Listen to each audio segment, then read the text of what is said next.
everybody, and thank you for joining us. That's right, this is No Soundbites Allowed, and I am your host, Michael Voss, Dragon of the Southern Tier. I'm happy to be here with you today. I'm feeling a little under the weather, so please bear with me if you hear it in my voice. I know it's a little bit off. But we want to thank you for joining us. As you know, every Sunday at 2:30 p.m. Eastern Standard Time, we reach out on the internet to everyone in the world because we believe in your right to free speech. Whether your government agrees, whether the internet overlords agree or not, we believe in your right to be able to speak and to let us talk about the issues that are affecting us all. And today we're going to be talking about freedom, unity, 9/11, what's going on in this world, and how is it affecting everyone else. I mean, it's not just affecting those of us here in the United States. It's having an impact on England, France, Germany, our allies in Australia, Canada, Peru, and our enemies in Russia, China, North Korea, Iran. It's a big deal. So here we are, 20 years and one day since 9/11. And let me ask you, let's start off with a very simple question. Do you believe you're more free today than you were 20 years ago? Do you believe that the United States is more unified today than it was 20 years ago? Do you think that going forward, we're going to be more unified? And how is that going to impact our allies in England, the United Kingdom, our allies in France and throughout NATO, the people relying on us in Taiwan? How is this affecting everyone in the world? Because these are big deals. These are big issues, and they have a huge impact. Huge. And I want to hear your comments, folks, because it looks like the internet overlords are not messing with the feed right now, so you can speak. And I want to hear from you on YouTube, Facebook, Twitter, DLive. You can call in at 607-242-1582. The phone is on to hear your voices. But let's get started on something that's very important. Did you hear that Joe Biden emphasized unity and hope on 9/11? That unity is our greatest strength. The president said as he reflected on the World Trade Center attack 20 years later. And I want you to listen to this one portion of his 6-minute speech, which was well orchestrated, I will tell you that. But listen to this part. This day, Jill and I hold you close in our hearts and send you our love. There are people around the world that you'll never know who are suffering through their own losses, who see you, your courage. Your courage gives them courage that they too can get up and keep going. Okay, I want to stop right there. This is important. What did you just hear? Did you hear the president of the United States say the United States is inspiring other people because of 9/11? Because you can hear that. But there's something else I want to focus on because I heard something entirely different. What I heard from Joe Biden is that he doesn't care that the people who are in Afghanistan right now, American citizens who are in Afghanistan right now, do not exist.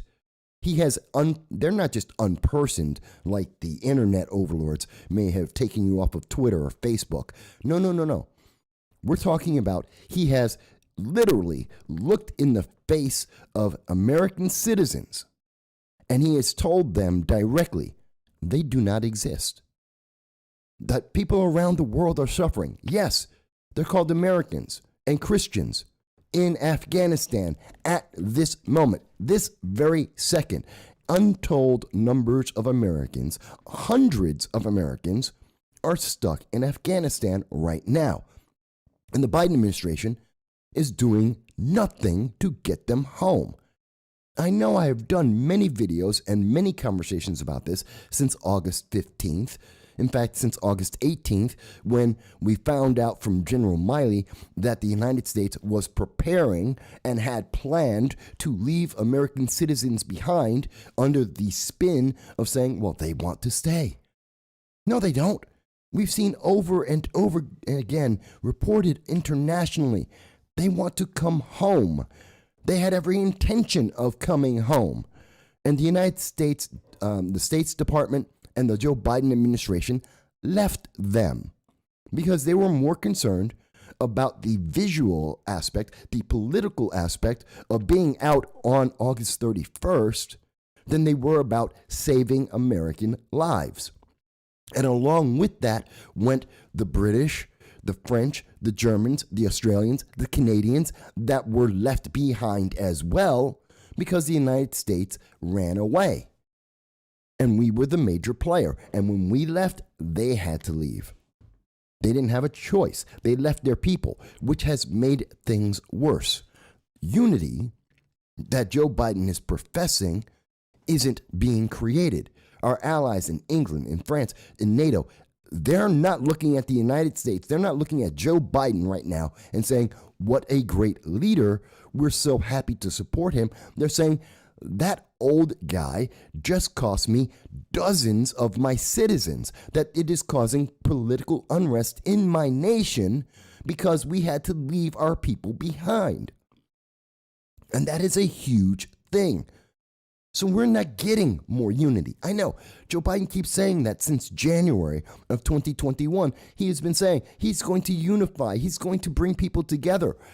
I ask you this, where? Where has he brought people together? When has he brought people together? What is this unity that he keeps talking about? I'll give you another example of what I'm talking about.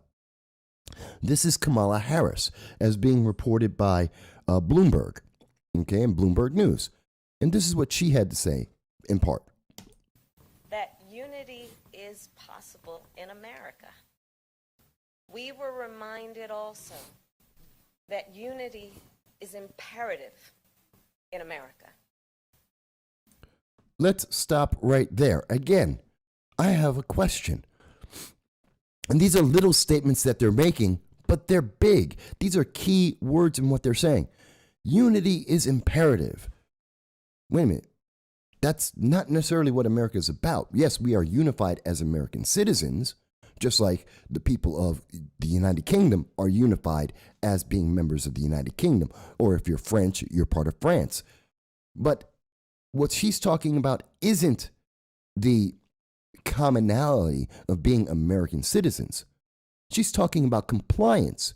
Joe Biden is talking about compliance. They're talking about doing what you are told, that you are unified in your submission to the government and a small group of elites that run that government, which at this moment are progressives. Now, if you disagree, if you think I'm wrong, I want to hear your comment. I want to hear you tell me, Mike, well, you just don't get it. Because I do. Because I would love for the United States to be unified. I would love for someone to give me examples of how the United States has come together and become stronger under any president, whether it's Joe Biden or any other president.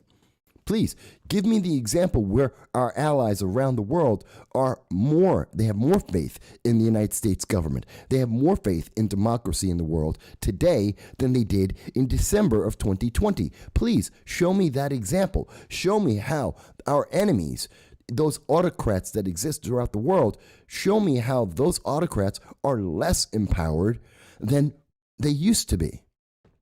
Please tell me that. Because I want that hope. I want that vision. I would love to be able to live during that time. But that isn't 20 years and one day after 9/11. That isn't America. That isn't the world that we exist in right now. What they're talking about is compliance. They're talking about submission and being subservient to the neo-nobles that run our government. We're talking about individuals like Joe Biden, who's been in elected office for 47 years. We're talking about Nancy Pelosi, who's done 40 years. We're talking about Chuck Schumer, who's done 40 years. We're talking about people who have done nothing but be elitists making decisions for everyone else because they think they're smarter than you, because they think they have better answers than you do about your life, about micromanaging how you live. And again, I will tell you, that is not unifying. That is not America coming together. That is being subservient. That is an autocracy. It is not freedom. And that is what America is about. It is about freedom. We were created for the freedom of religion. We were created for the freedom to be able to defend ourselves. We were created to be able to speak without fear of repercussions. This is what America is about. These are the unifying factors that bring everyone together in the United States. That isn't what I'm hearing from the Biden-Harris administration. They're talking about compliance, and the rest of the world notices it. They are paying attention to that. Let me show you what I mean. This is Joe Biden speaking, and this is covered by Politico yesterday. And here's this part. We did now about a long conversation with President Xi for over an hour and a half. Not last night, the night before last. And I've had that one-on-one summit with Putin, and I've spoken with others. There's a lot of autocrats who truly believe that democracies can't function in the 21st century. Now, why in the world would a bunch of the dictators, the autocrats, the socialists of the world, why would they think that America is not powerful? Okay. And that's a big question. And I want to say hello, James. Excuse me. Jim has joined us. Hello. And like Jim, you too can leave your comments, whether on Facebook, YouTube, Twitter, assuming that the internet overlords allow me to be on. Excuse me, folks. Like I said, I'm not feeling 100%. But this show comes first. And Jim mentions that Biden and Harris never offered unity. And that's the thing I want to point out. Where is this supposed unity that they keep offering? Yes, John, thank you. I am coughing. And while progressive leaders of tomorrow in my region plot may hope that I have COVID and die, it is highly unlikely. Highly unlikely. It's just a cold. No, not Delta. It's not Delta. It's not Lambda. It's not Mu. It's a cold. People still get colds. I know, everyone forgot. In this world of absolute fear for the last 2.5 years, yes, it's been 2.5 years now, that we have been terrified that if you get a cold, well, that cold must be the pandemic, and therefore you must die. So let me jump right over to this. I was going to mention it later.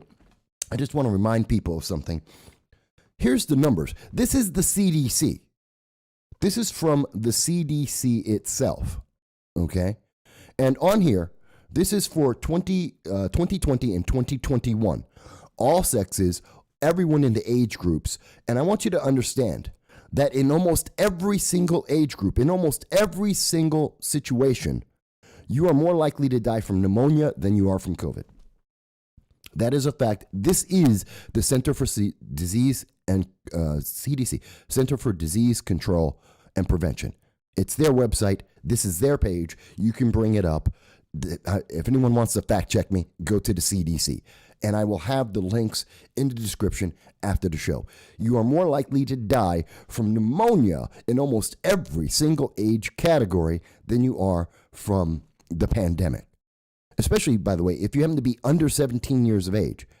Because in the last 2.5 years, 412 people, children, who are under the age of 17 or under, succumbed to the pandemic. 924 of those same kids in that same age group succumbed to pneumonia. Pneumonia is actually deadlier for your kids than anything else. And there are millions. By the way, people are still getting colds. People still do die of other things besides the pandemic. 55,000 children, 2020 to 2021, right up to this moment, have died in the United States that we're not talking about, that we're not concerned about. They died from guns, from car accidents, from alcohol poisoning, for accidents. 55,000 children. We don't talk about that. We only talk about 412.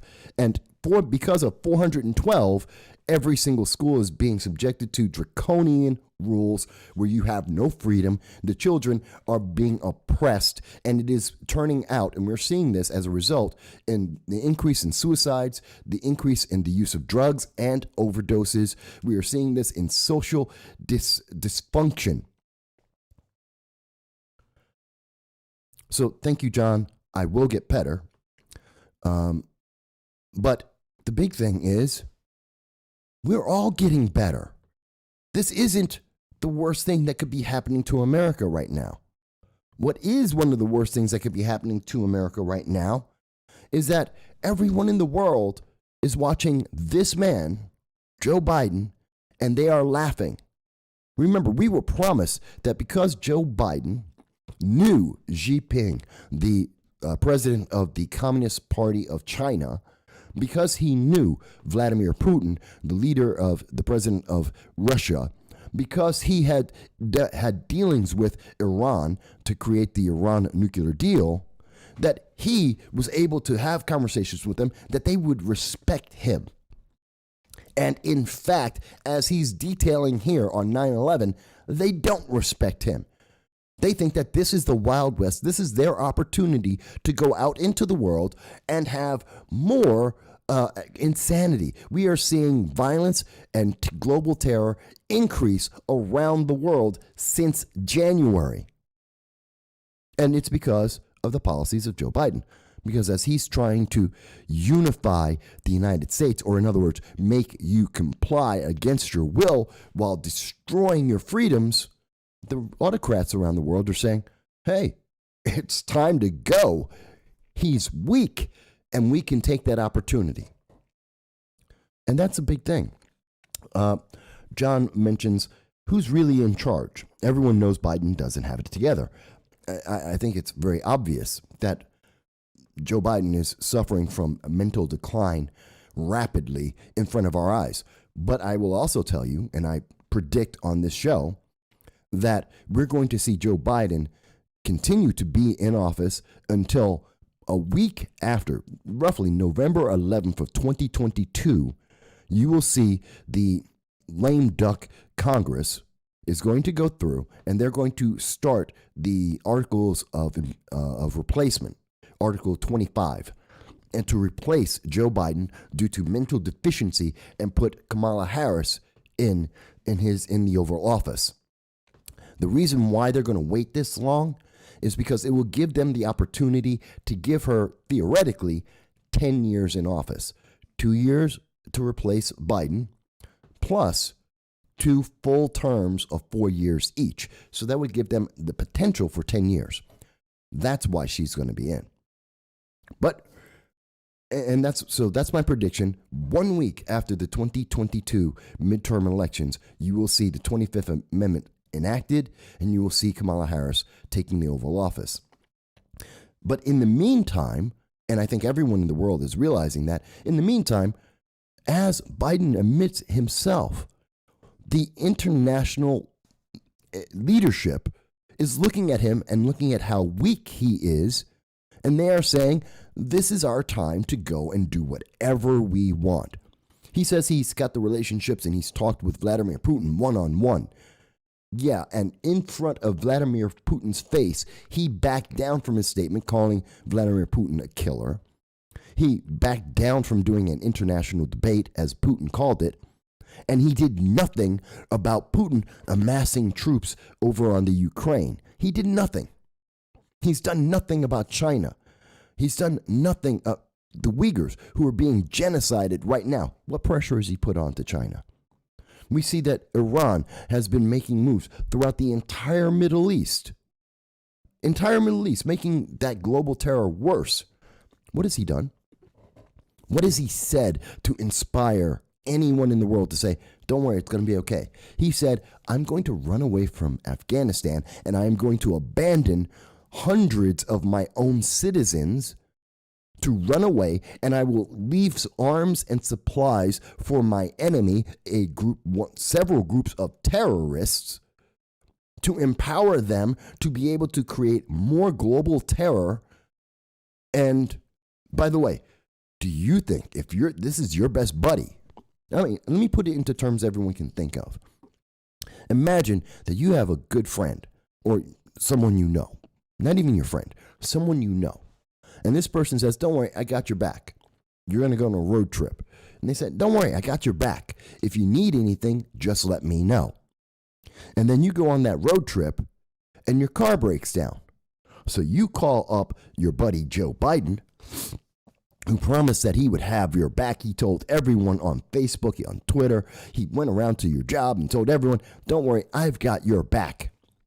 So when your car breaks down, he goes to you and says, and you reach out and say, hey, you said you've got my back. I'm stuck in the middle of Tulsa, Oklahoma.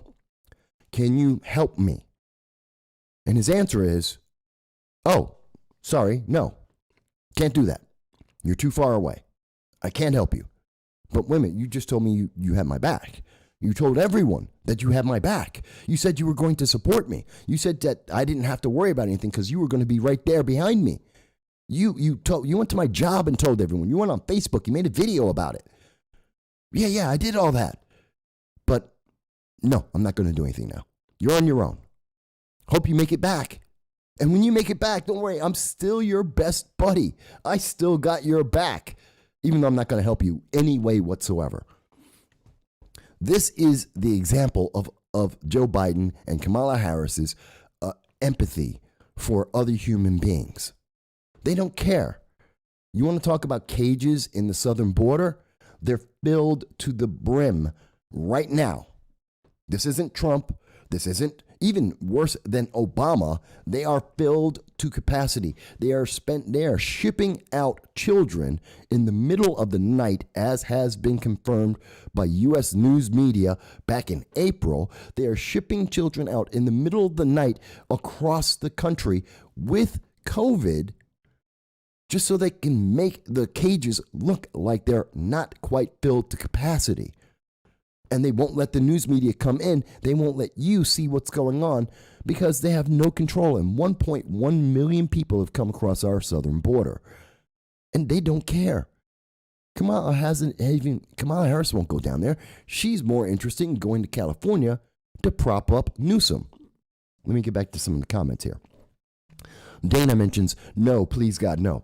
Dana, I wish my predictions would be wrong. I wish the things I'm seeing are incorrect, but I don't think so. John mentions, United States weapons left behind in Afghanistan seem like a gift to the Taliban, to ISIS, and to Al-Qaeda, as well as at least 3 other smaller terror groups that exist in Afghanistan at this time. Yes, it is a gift. 600,000 weapons and ammunition, not including the howitzers, the mortars, the helicopters, the planes, the APC armored personnel carriers. Yeah, it's billions of dollars. It's a massive gift. They now have an army. We literally, due to Biden, now have a world power in the Taliban that they have an actual army. There were a bunch of guys running around in caves 2 years ago. Today, they have an army. And that's all because of Biden. The way he did it. I'm not saying we couldn't leave. I'm not saying we should have stayed in Afghanistan forever. But there's a difference between running away and creating a new world army of terrorists and just leaving and, maybe disabling everything, stopping them from being empowered to create more global terror. John goes on to say, there must have been a payout to Biden somehow. Do you know how many Americans left in Afghanistan still? And see, this is the thing. It's September 12th, 20 years and 1 day later.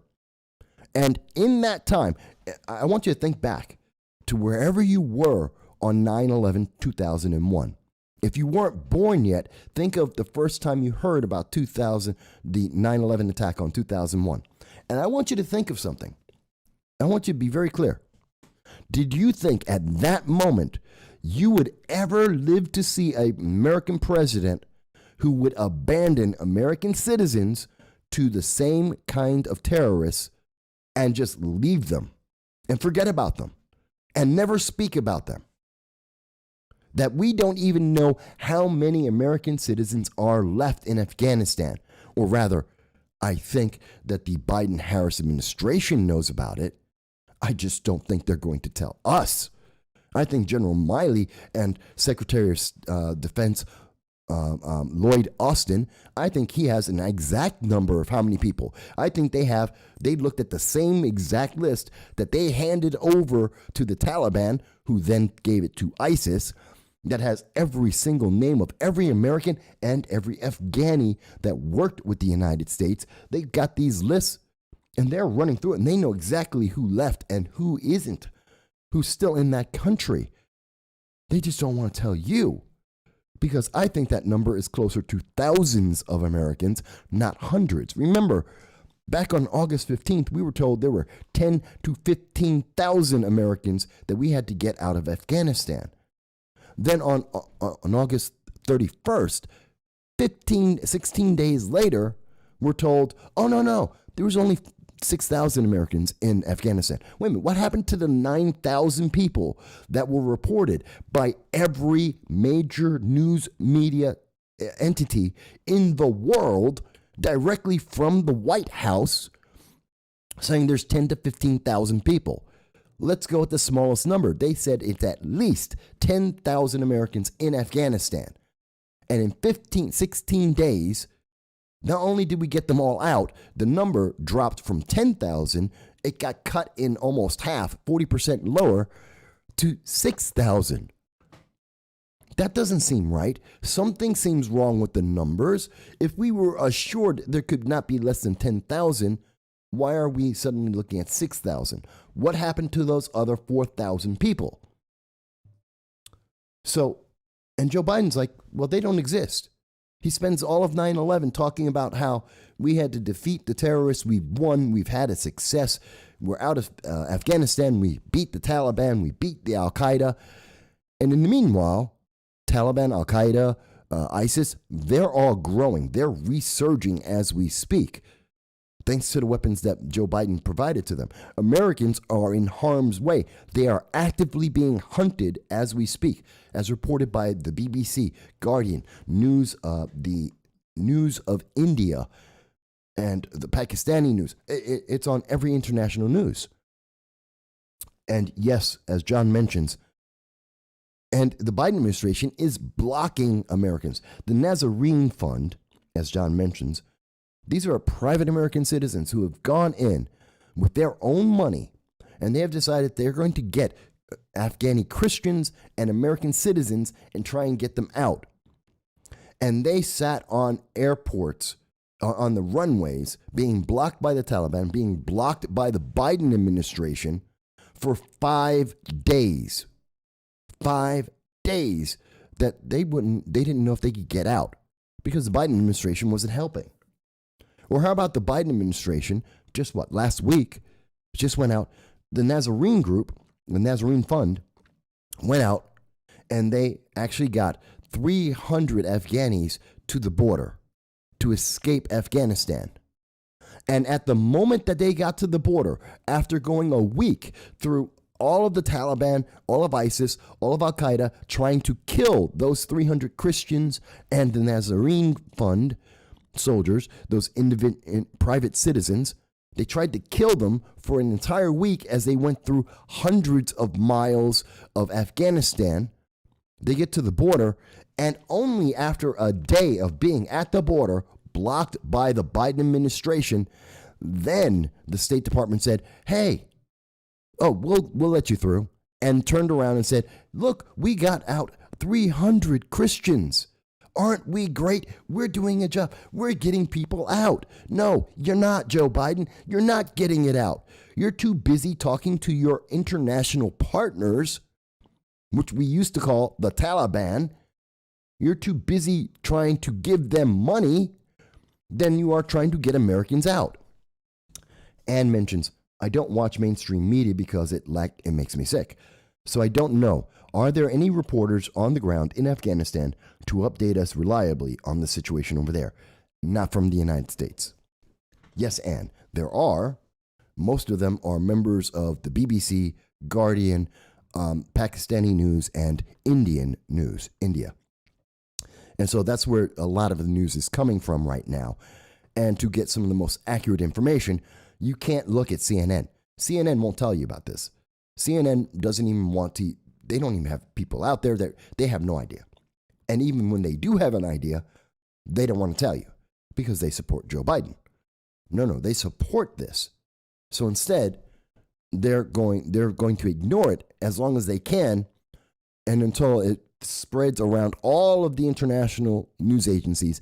And then when it's overwhelming, then they mention to the United States. It usually takes 3 to 5 days for information that has already been said and told to us by all the other international news agencies on Afghanistan to be said by the U.S., like MSNBC or CNN.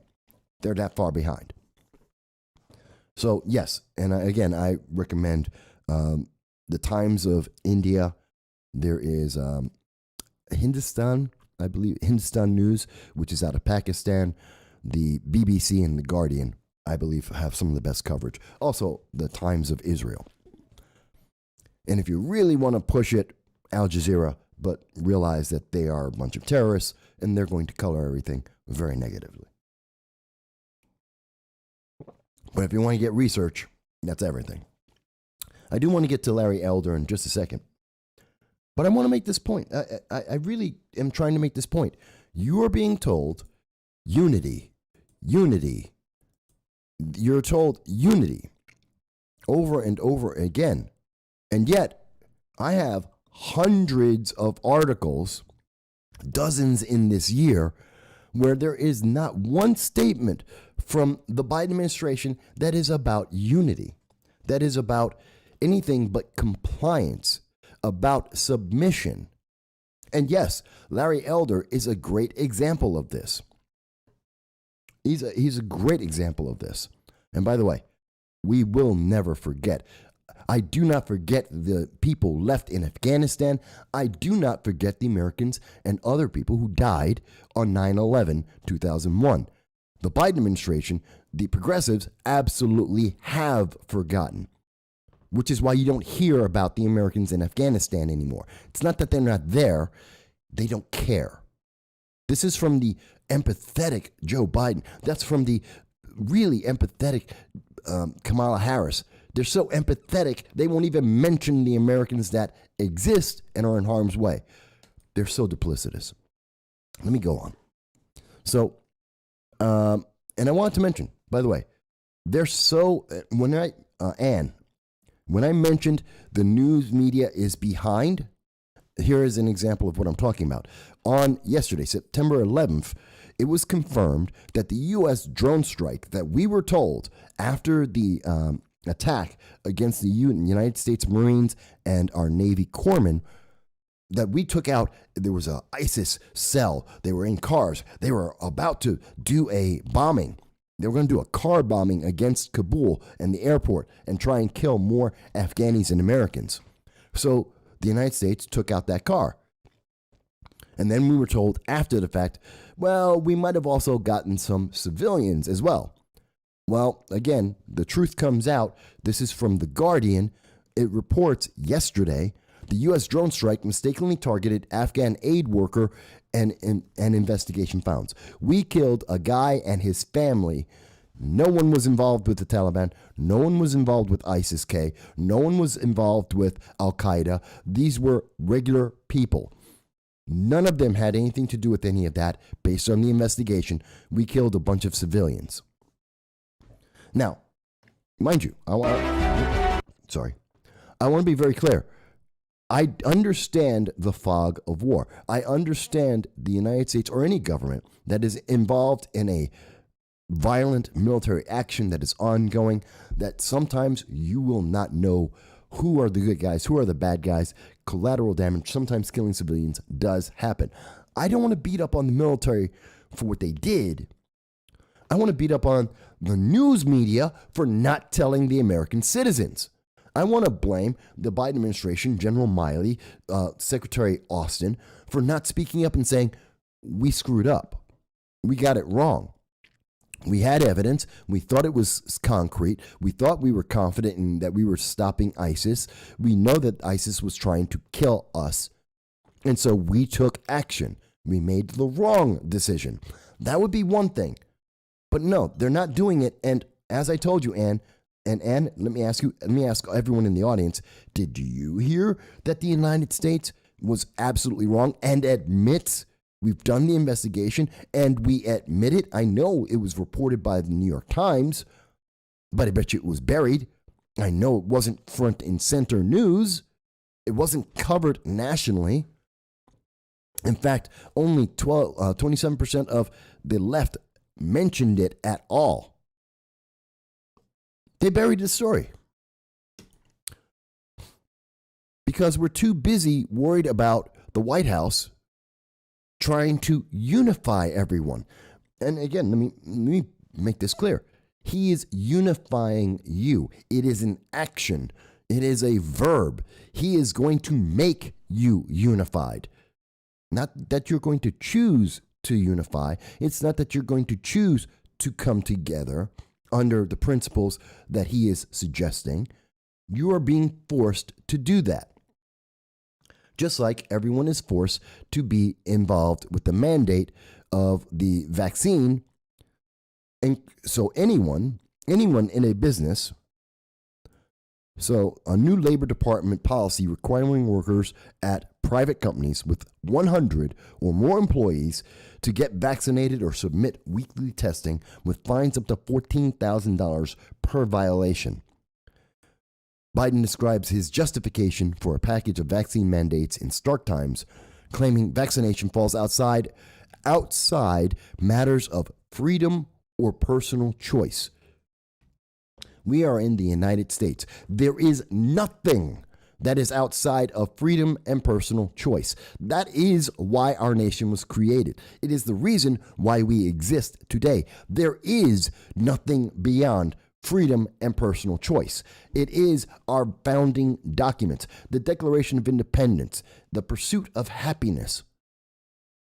There is nothing that is greater in the United States, and the reason we are the pinnacle in the world, the reason why we have millions of people, even Bill Maher opened his eyes and caught this, that he suddenly realized there are millions, not 1 million, not 2 million, tens of millions of people every year are trying to get into this nation because of freedom, because they have choice, personal choices. They can build their lives. They're not stuck in class systems. They're not stuck in socialist systems where they don't count as a human being. They don't have individual choices. And here it is, Joe Biden saying, well, no, we're America, but you're just not free. We're America, you just don't have a choice. And I'm going to do this to you. And I'll tell you what, people are trying to say, well, he's trying to justify it, blah, blah. It's because we passed the Obamacare. Quite honestly, it's Obamacare. I was saying it back then. If the government can tell you that you must do one thing, then it can tell you you must do anything. Look back at any of the reporting we did about Obamacare, and we constantly told you for years, starting in June of 2010, as I recall, and continuing on, we mentioned year after year, if the government can tell you that you must do one thing, there is nothing that the government cannot tell you to do. And today we are seeing that continue, that tradition continue from Obamacare. And now here we are. And again, it's framed under healthcare. So it's for your best. It's for your health. It's for you. It's going to help you. And that's why you don't get freedom or choice, as Biden has said. Just like you don't get a choice, you have to have health care. You have to be involved with the Obamacare. Your businesses can't exist without it, or we will close those businesses. Now, you have to get a vaccine, or you have to get people tested every week, no matter what the cost is, because it's up to $14,000 per person, which could destroy small businesses. Mom and pop businesses cannot survive this, and you don't get a choice. It's not a choice. You don't have that freedom. Do you remember Arnold Schwarzenegger? What did he say? Screw your freedom. What did George Takei say to you? Oh, you should die. That you should wait in line for your health care and you should die because you made the choice they didn't like. And here we are with Joe Biden saying, you don't have a choice. You don't have freedom. This isn't America. This is not the America. 20 years and one day after 9/11, I could never have envisioned an America where a president has abandoned American citizens and is telling the American people,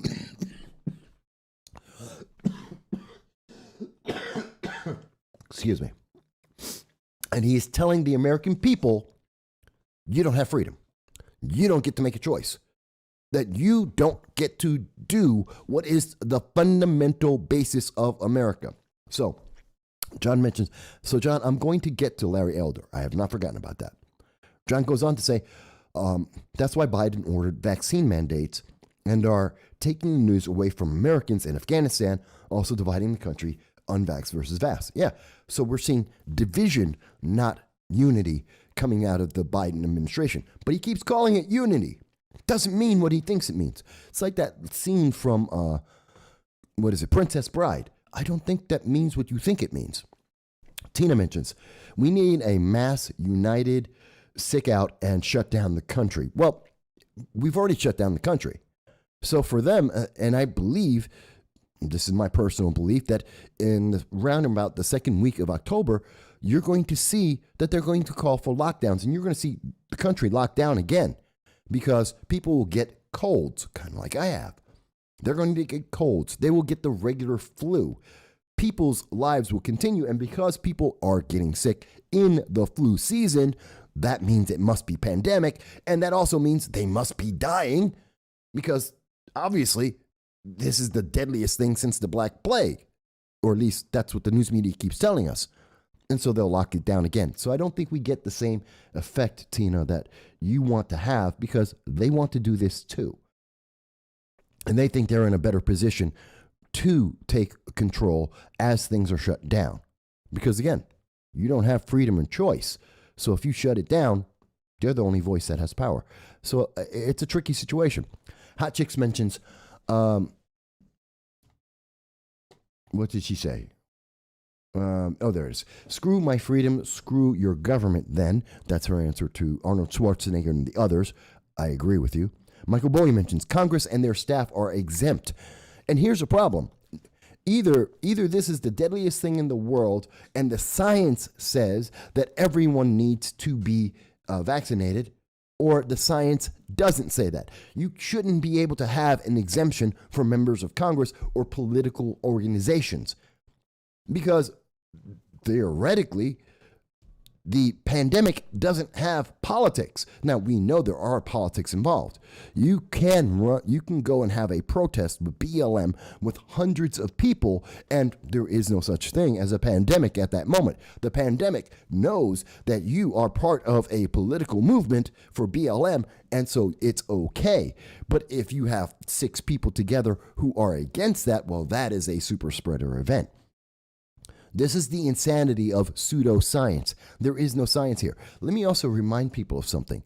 Go to the BBC, look up their data, which is the NHS, the National Historical Health Society out of the United Kingdom. The United Kingdom has an 83%, unless I am mistaking the numbers from the BBC, it's 83% of England is vaccinated. Guess what? They're having the same problems with the Delta, the Lambda, the Mu. They're still having variants. They still have people in the same magnitude, the same order of people dying, the same groups of people dying that were always dying. So if you believe that vaccinations will make it better for people, that's not the evidence in the world. I'm not, and let me be very, very clear because I know Facebook will want to wipe me out for this and YouTube will delete my entire channel. Let me say it very clear. You make whatever choice you want. Unlike Joe Biden, I believe in freedom. Speak to your medical provider. You go out to that medical provider, your doctor, you talk to them, you make a decision about your personal health care and do whatever it is you want to do. You get vaccinated, you don't get vaccinated, use ivermectin. You can go and do whatever you want. I don't care. That's your personal health. That is your personal body. You go do what you're going to do. When it only affects you, go for it. But if we're talking about scientific data, which is backed up by the major news media and scientists around the world, yes, having the vaccinations does not mean that you are immune. It does not mean that you will not contract this, nor will you have complications from it. There is no guarantee, and there is no limit to this. Because, as I said, in England, What was it? At first, it was we had to wait a week, and then it would be done. Then we had to lock down, but then that was going to pass. And then we had to wear masks. And then then they hated Joe Biden, Kamala Harris. They hated the vaccines because there wasn't enough evidence of them in 2020 before he got elected. And then there was plenty of evidence for it a month later after they got elected, or so we were told they were elected. And then now they're telling us, well, it's not enough that people get it. First, we needed 50% of the population to get it. Now it's 75%. We're at 73. Now we got to get to 80. England already has 83, and it doesn't make a difference. Because none of this I've described to you, none of this has to do with freedom. None of this has to do with your life. This only has to do with submission. Do what the government is telling you, because the government can tell you anything. They established that rule under Obamacare, and today is an extension of that. And they are just reinforcing. They can tell you to do anything. The government can micromanage your life because the government thinks it's smarter than you on your life. And that's what you get 20 years and 1 day after 9/11. I keep emphasizing that because I want you to see the difference, and I want you to visualize that difference of September 12th, 2001, and where the nation was then, and comparing, or whenever it was you first heard about 9/11, if you were born after that, and comparing that to today with abandoned Americans and you have no freedom. This is terrifying stuff, folks. So let me get back to some of the comments here.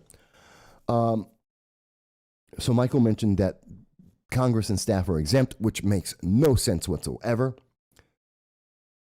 Hot Chicks mentions they want to shut it down, which I agree with. Mavis, hello, Mavis. By the way, hello, Mike. Hello, Hot Chicks. Hey, Mavis. I'm happy to see you all. Hello, Tina. Mavis mentions, not sure why people are freaking out about the unvaccinated. None of the variations have come from the United States, and if you have the poke, you're safe. That's not exactly true, Mavis.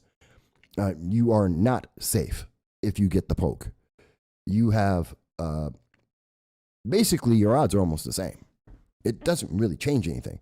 The numbers aren't changing on whether or not you're likely to die, whether you have the poke or not. You're still got pretty much the same numbers. They haven't changed, according to the CDC. There's really no difference. Mavis mentions the Postal Service is exempt too, I heard. Yes, but for a different reason than what most people think. The one part of the federal government that actually interacts with the public doesn't get to have the poke. That's because, see, here's the thing, Mavis, and a lot of people don't know this.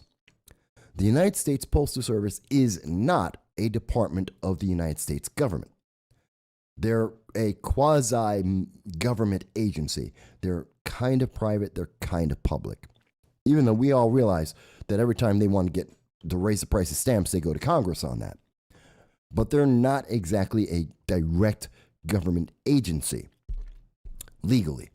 So legally, when Joe Biden says to all federal workers, you must do this, you don't have a choice because you work for the federal government.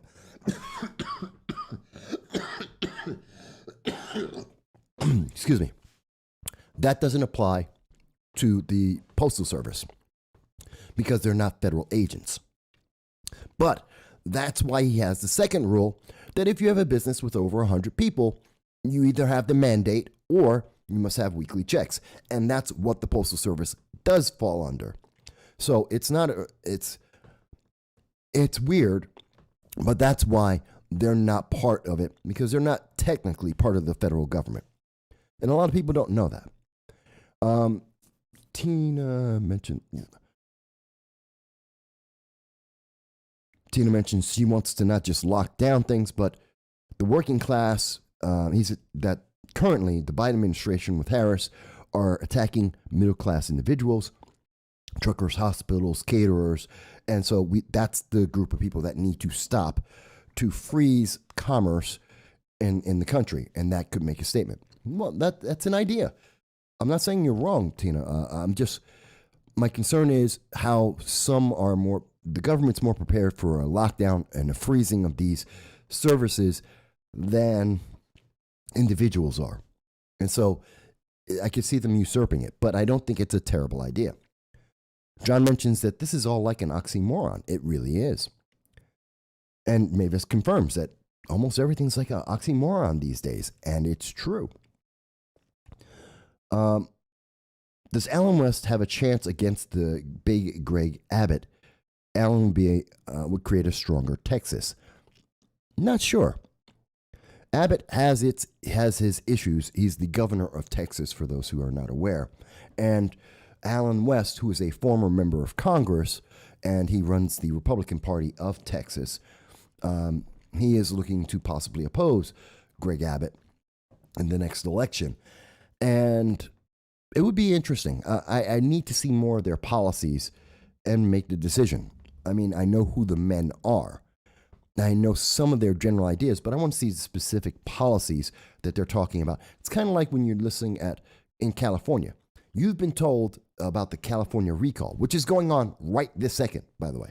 If you're in California, you can vote right now in the California recall ballot. You can vote no, you can vote yes. I would suggest, and I believe, voting yes is the best thing for California. But if you believe in California maintaining its title as the progressive capital of the United States, then you want no. If you want California to continue to be much more progressive, to go further into debt, to further impede your freedoms and your rights, and to deny you your constitutional rights, well, then you want to keep Greg Newsom. Why? Because Newsom believes in the same thing that Biden is talking about, that you don't get to have a choice. You don't get to have a firearm, even though the Second Amendment says it clearly. You don't get to not be mandated to do things. The government gets to do that for you. You don't even get to, your vote doesn't even matter, which is why they are taking illegal aliens, allowing them to come into California, which breaks the law, and they're going to let them vote in elections, which they have done, which is also against the law, which means your vote doesn't matter in California because they got a bunch of illegal aliens that are voting for you. Gavin Newsom doesn't care about you.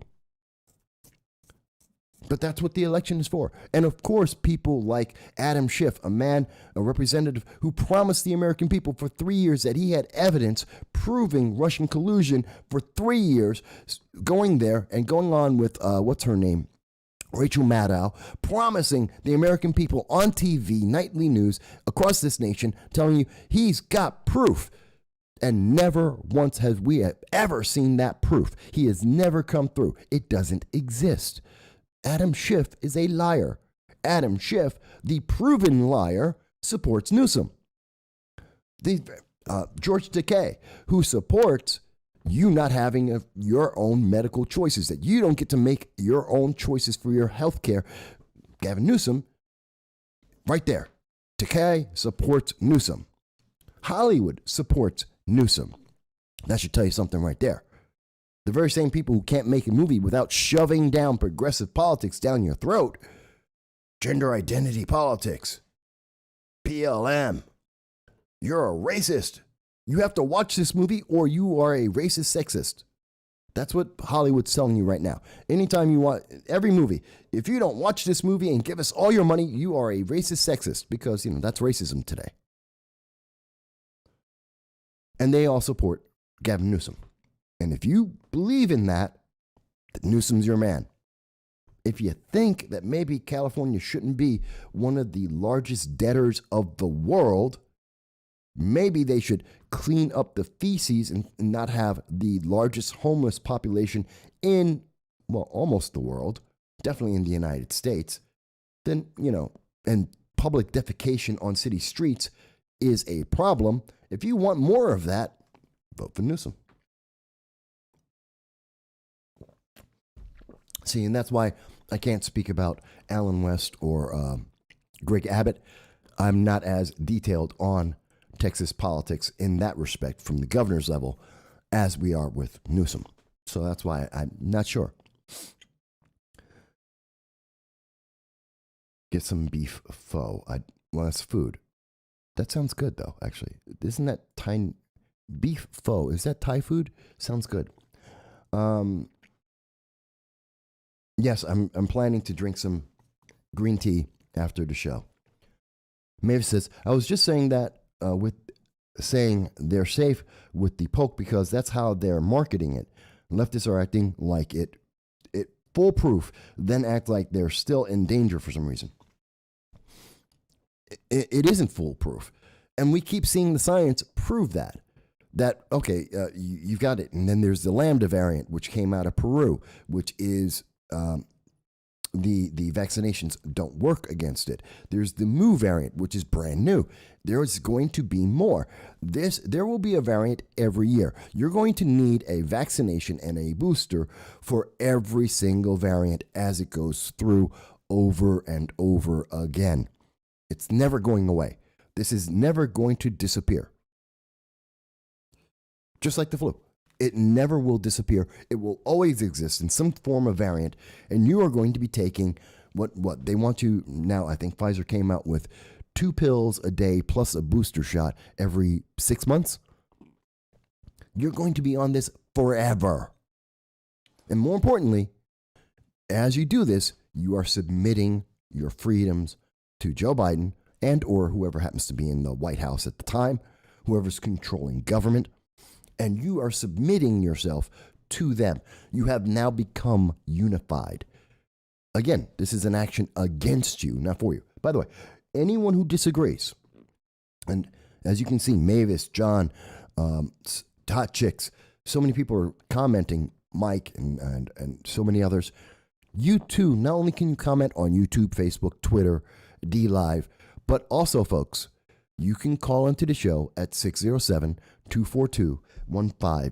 And it is important, folks. Your participation, your involvement, it makes all the difference. Live stream or the regular show, because without you, I guarantee you, they will shut us down. They have already tried. They shut us down for a week already. And God knows I've talked about the vax, so they may do it again because I have dared to speak and say something that isn't unification. John mentions pho is a Vietnamese rice noodle soup. Sounds good. Jason mentions every 5 months you will get a booster, which is ridiculous. For something that probably can't kill you. You need a booster every 5 months for something that so far in every single variant, the odds of you're more likely to get hit by a car, you are more likely to die from pneumonia in almost every single case for almost every single age group than you are from this thing. I'm not telling you not to get it. I'm not telling you to not get the vaccines or the boosters. I'm telling you, talk to your doctor and look through this. Make your own decision. But don't just blindly submit saying, oh, well, this is the unification. The unification is, this is like out of, what is that, Dead Space. The unification. You don't get a choice about this. They're going to reclaim you. They're going to cause you. This is something that's happening to you. You don't get to choose you want to be unified. You are becoming unified, whether you like it or not, because the full weight of the government is going to come up against you and punish you. And by the way, if you disagree, if you don't follow the rules, then guess what? These people and these people are going to disavow you and you will not exist, just like the people in Afghanistan. This is the compassion that they want you to believe. Joe Biden's so compassionate. Kamala Harris is so compassionate. So compassionate, they won't mention any of the people in Afghanistan because they are so busy trying to make you comply. And whether that compliance is about getting a vaccine that you don't have a choice about in their minds, or whether or not it's making sure that you vote the proper way. And by the way, it was just mentioned, the infrastructure bill that Joe Manchin he's a Democrat, doesn't want to vote for it It's going to give Joe Biden access to your bank account. I did this story on September 6th. I don't know how many people saw it. This is part of that unity. The unity means that Joe Biden gets to go into your bank account and see everything you are doing. Have you ever heard of Lois Lerner with the IRS? Because that's what we're talking about here. That's what's involved here. Sorry, I got a message real quick from my mom. She had a birthday. I hope she had a great day. Well, I know she did. But it's really important to understand this, that the IRS, under the America Families Plan, $3.5 trillion that doesn't exist, that will devalue your money and cause more inflation, it's part of that unity that you don't have a choice about. That same unity that you're being forced into will give the United States government, the IRS, access to every transaction, every bank account, every credit card, every investment, every retirement account that exists in the United States. They will see everything you do. They will tax you for everything that you do. And here's the thing, like Lois Lerner, which is the Obama era IRS scandal. Please look it up if you don't remember it. I believe it was 2014.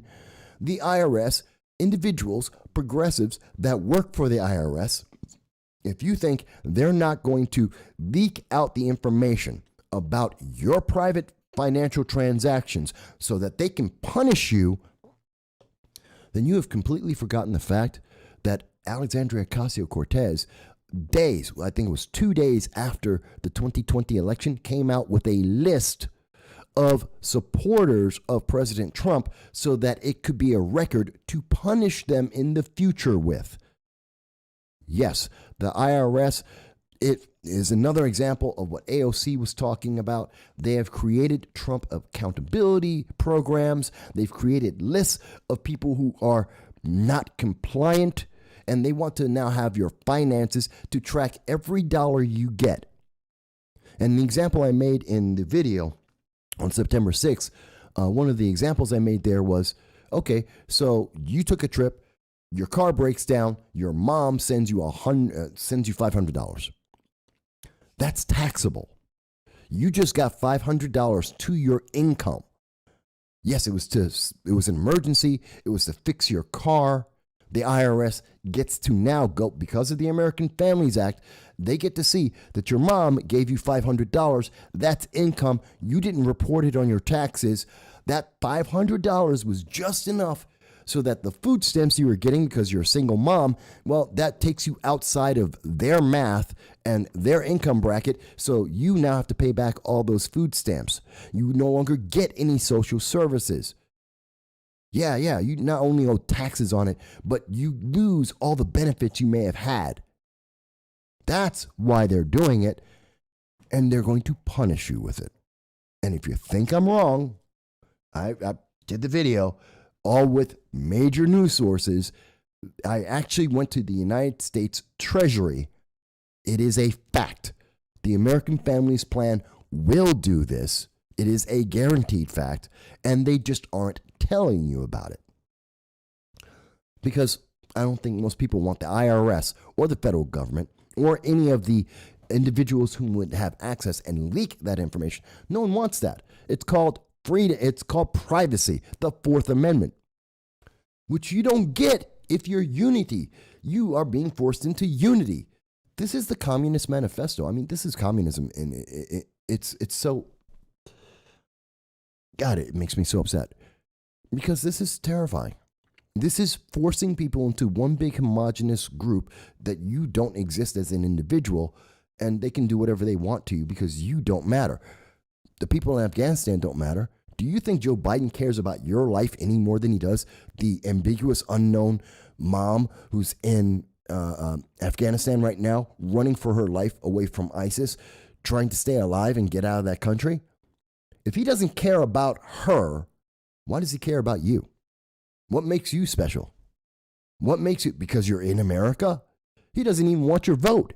That's why they allow illegal aliens to cross our border, and they're giving them the vote in California and New York.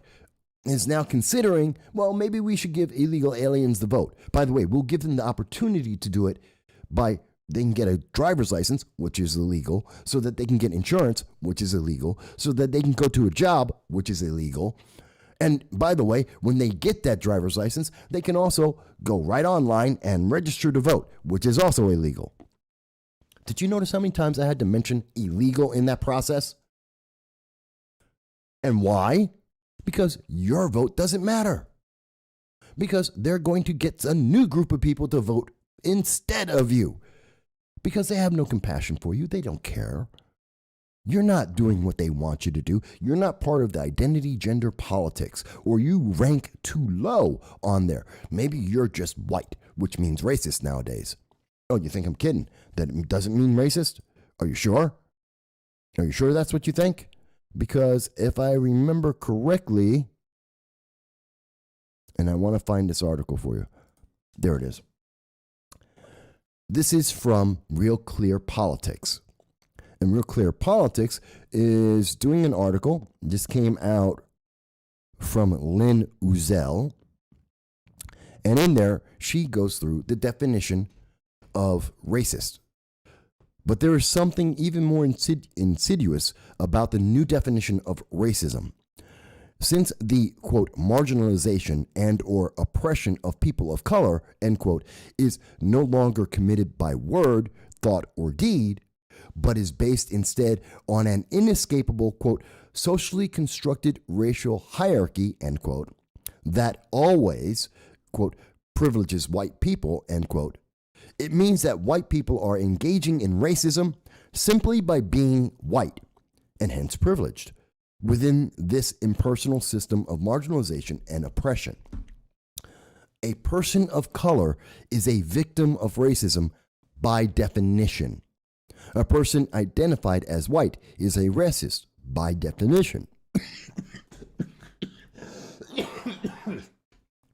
Therefore, not only does the new definition fail to capture the full meaning of racism, the definition is itself an example of anti-white racism being taught to our children, being promoted by individuals like Kendi, Professor Kendi, who believes that if you're white, you are a racist, period. And the answer, and if you don't believe that white people are racist, well, then it means you're a racist. It's circular logic. Because you have to be part of the unity. You have to unify. Biden already told you that. Kamala already told you that. Kendi is telling you that. And by the way, when you unify, because you are a racist, and that doesn't mean you have to be white, because guess what? Larry Elder is considered white and a racist according to the progressives. The progressives think that Larry Elder is white and a racist. This is Larry Elder running against Newsom, being attacked by a progressive in a gorilla mask with eggs being thrown at him. But Larry Elder is the racist because he is running as a conservative against Newsom, who is a progressive. And so therefore, if Larry Elder is black, he cannot be a conservative because blacks don't have that choice. They don't have that right. They don't have that freedom because we don't have freedom in the United States anymore. We don't have freedom anymore. As Joe Biden mentioned to us, freedom or personal choice, they don't exist anymore. So therefore, Larry Elder cannot be black. He must be white. Therefore, this woman in a gorilla mask, racist, throwing eggs at a candidate, racist, because he happens to be a conservative, racist, or sexist, or politicalist, I'm not even sure. That's it. And that doesn't even go into the LA Times attacking and literally saying that Larry Elder, the LA Times published an article that said Larry Elder isn't black, that he is a white supremacist. They actually published that. The amount of racism going on is insane. And it can't be racist because, well, they're the only people who can be racist are white. This is the America they're creating. And you're going to be unified into that against your will because you have no freedom or choice. They proved it with Obamacare. They are doing it now and with the mandates, and it's only getting worse. Let me go back to some of the comments here, folks, because I know people are saying things. And by the way, again, no one has to agree with me. I'm not asking anyone to agree with me.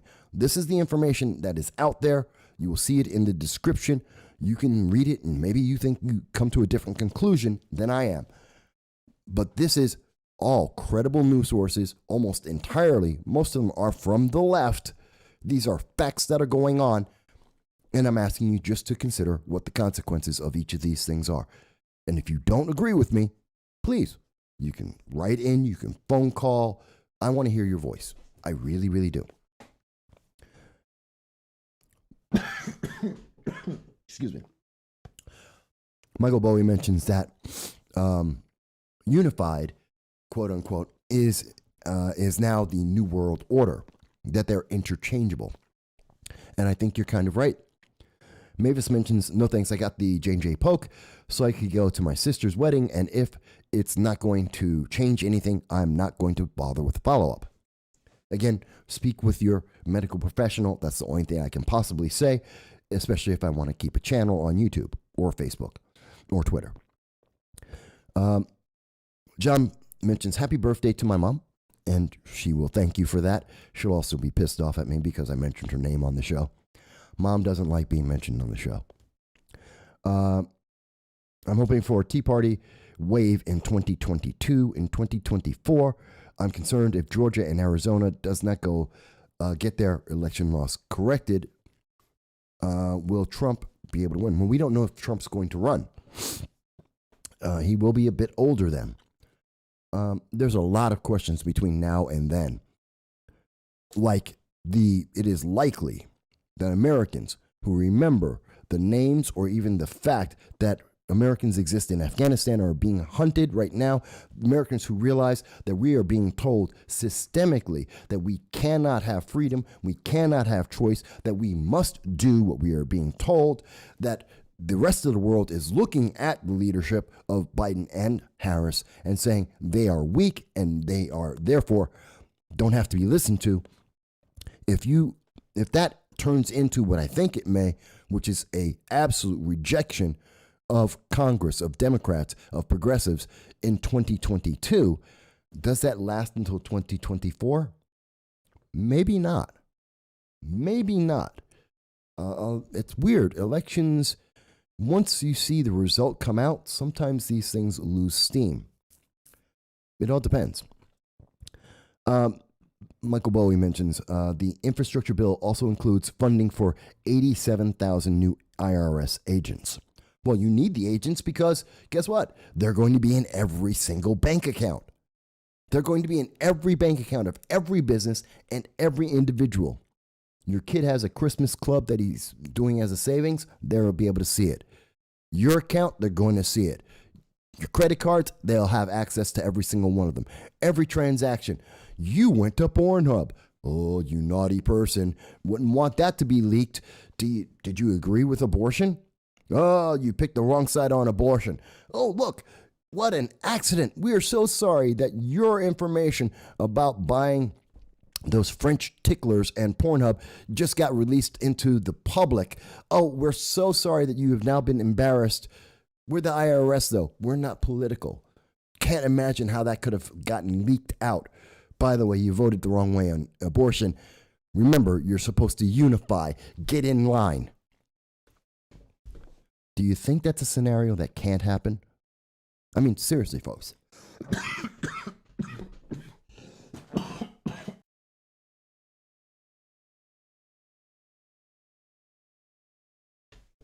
Seriously, folks, let me ask you.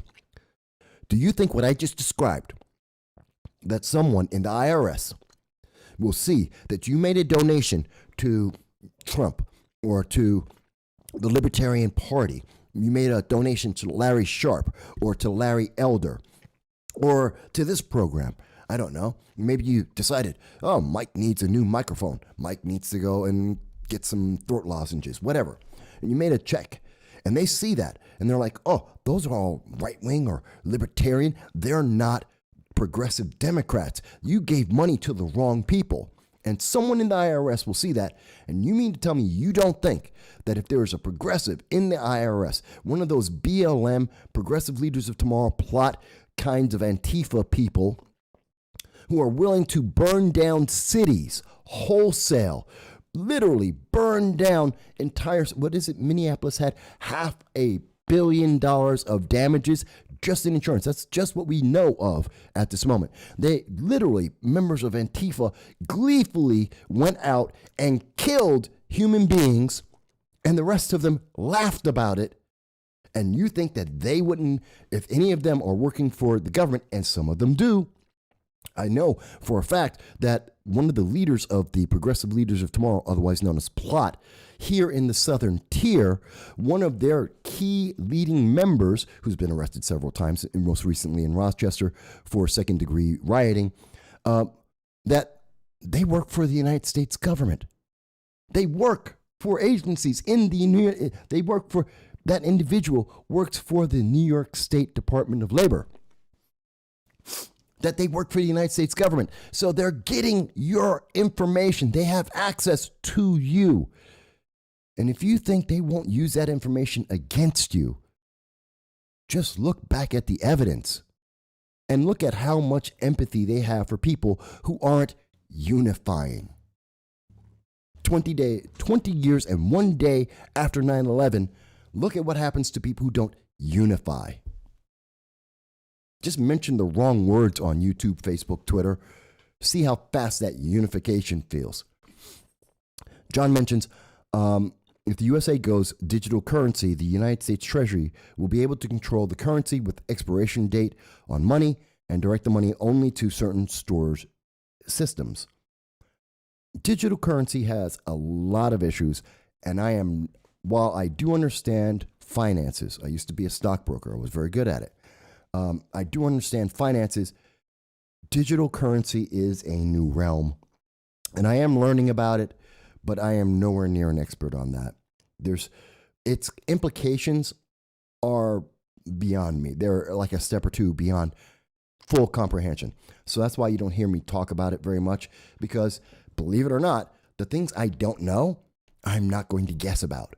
I'm not going to go and say, I don't know much about digital currency, so let me tell you exactly what you should do. I don't do that. I don't know about medicine. I'm not a doctor. So I'm telling you, go talk to your doctor. I can tell you what I can see from data. I know how to read data. You don't need to be a doctor to read data. See, there's a difference there. People always like to say, well, you're not a doctor. You're not a scientist. You're not an engineer. I don't need to be. I can read data. The scientists, all these, they get the data. I read the data. Data is data. I don't need to be a scientist to understand how to get the data. I'm not trying to do that. You're not trying to do that. But you can read the data and see the results.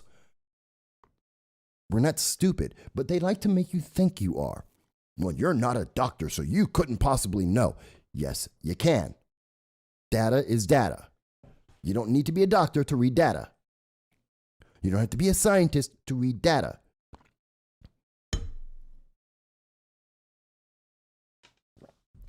And again, let's go back to, unification. You don't get a choice. Racism, you don't get a choice. Either you agree that racism means white people are evil or you're a racist. That's their choices. This is what's coming from Kennedy and the progressives. This is what they believe in. The Democratic Socialists of America. This is what they believe, that you have to agree with them or else you are whatever it is they want to call you. You're a sexist, a racist, a transphobe, whatever it is. Because there is no other answer. Because they are unified in the way they're looking at this. And they want you to be unified because you must be unified because they have decided that you're going to be unified. And people should be terrified of this in other parts of the world. Let me give a warning to my friends in Australia, to the Aussies down there. Let me give a warning to the Kiwis, which is New Zealand. Let me give a warning to the Brits from the United Kingdom, Canada. Let me give you guys all a little bit of a warning. You don't have half the freedoms that we have here in the United States. And the United States is exporting this unity to other parts of the world. Just look at BLM. Just ask President Macron about the BLM movement in France. Ask Kemi Badenoch, who's in the United Kingdom. I'm messing up her last name. Who is one of the MPs in the British government. Ask her about what's going on with the racism, the BLM that's being imported from the United States into England. I mean, it's literally the very definition of everything from the United States being applied to other countries where it doesn't exist. The slavery that happened in the United States, it didn't exist in England or in France. It did not exist. Yet BLM is there talking about slavery. The American slavery, not French slavery, not British slavery, American slavery. And therefore, the white people in the United Kingdom, in France, are evil because unification.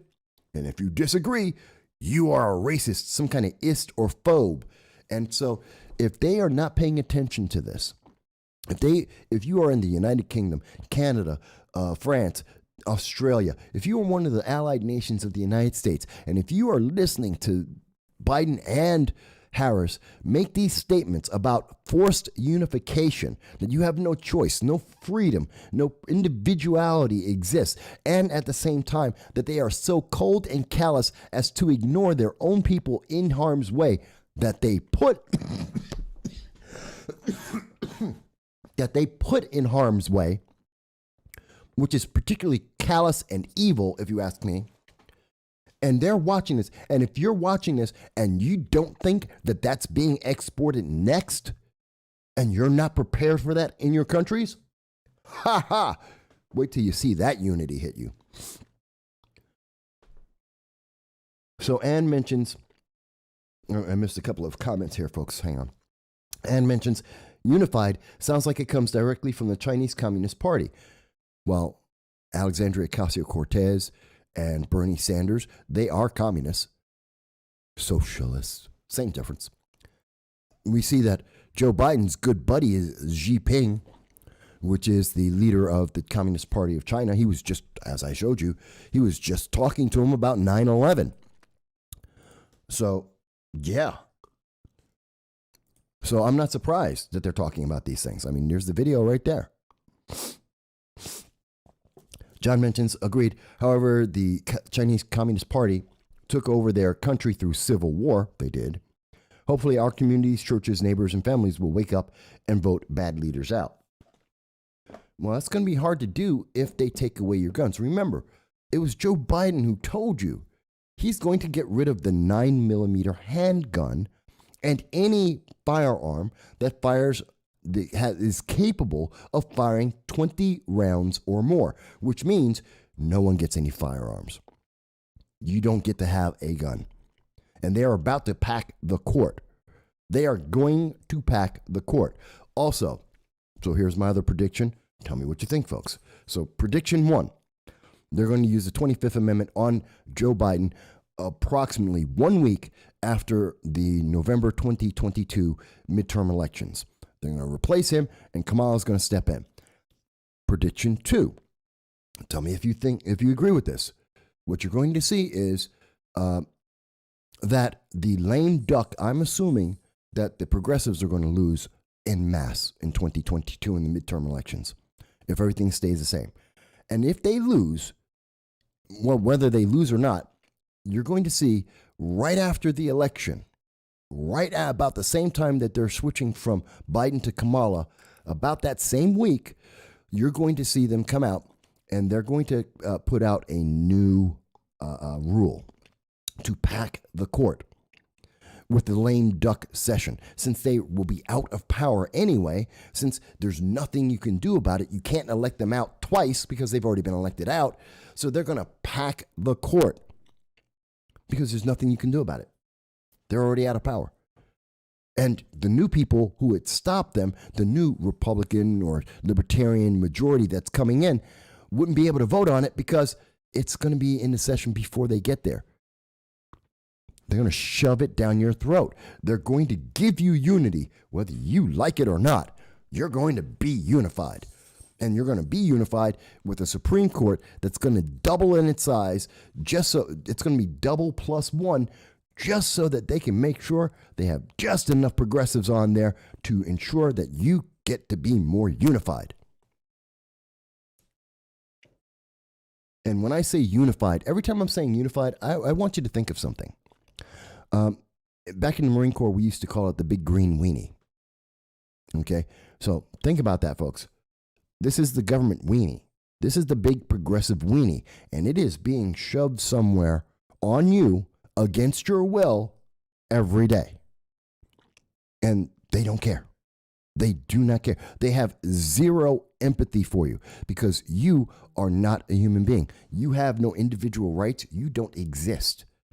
Because in their system, you can't. You can't be anything more than just white or black or male or female or trans.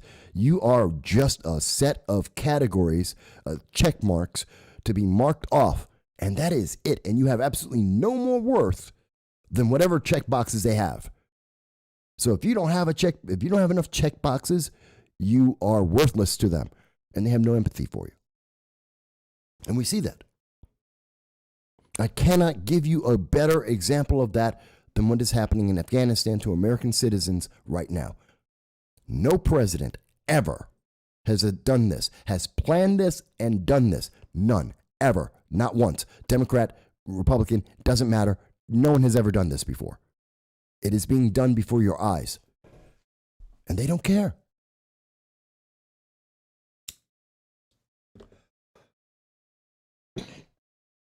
Again, if you disagree with me on any of these things, if you think I'm misunderstanding the information that is out there, if you think the sources I am using are not left-leaning enough, if you think that I am not understanding the concepts that are being discussed, that are being put out there by the major news media, if you disagree with me, please, you can call in 607-242-1582. Please, you can leave a comment just like John is, just like Ann Field has, Mike Bowie has, Mavis has done it. We've seen Jason, so many others, Tina on Facebook, so many other people. You can reach out on YouTube, Facebook, Twitter, DLive.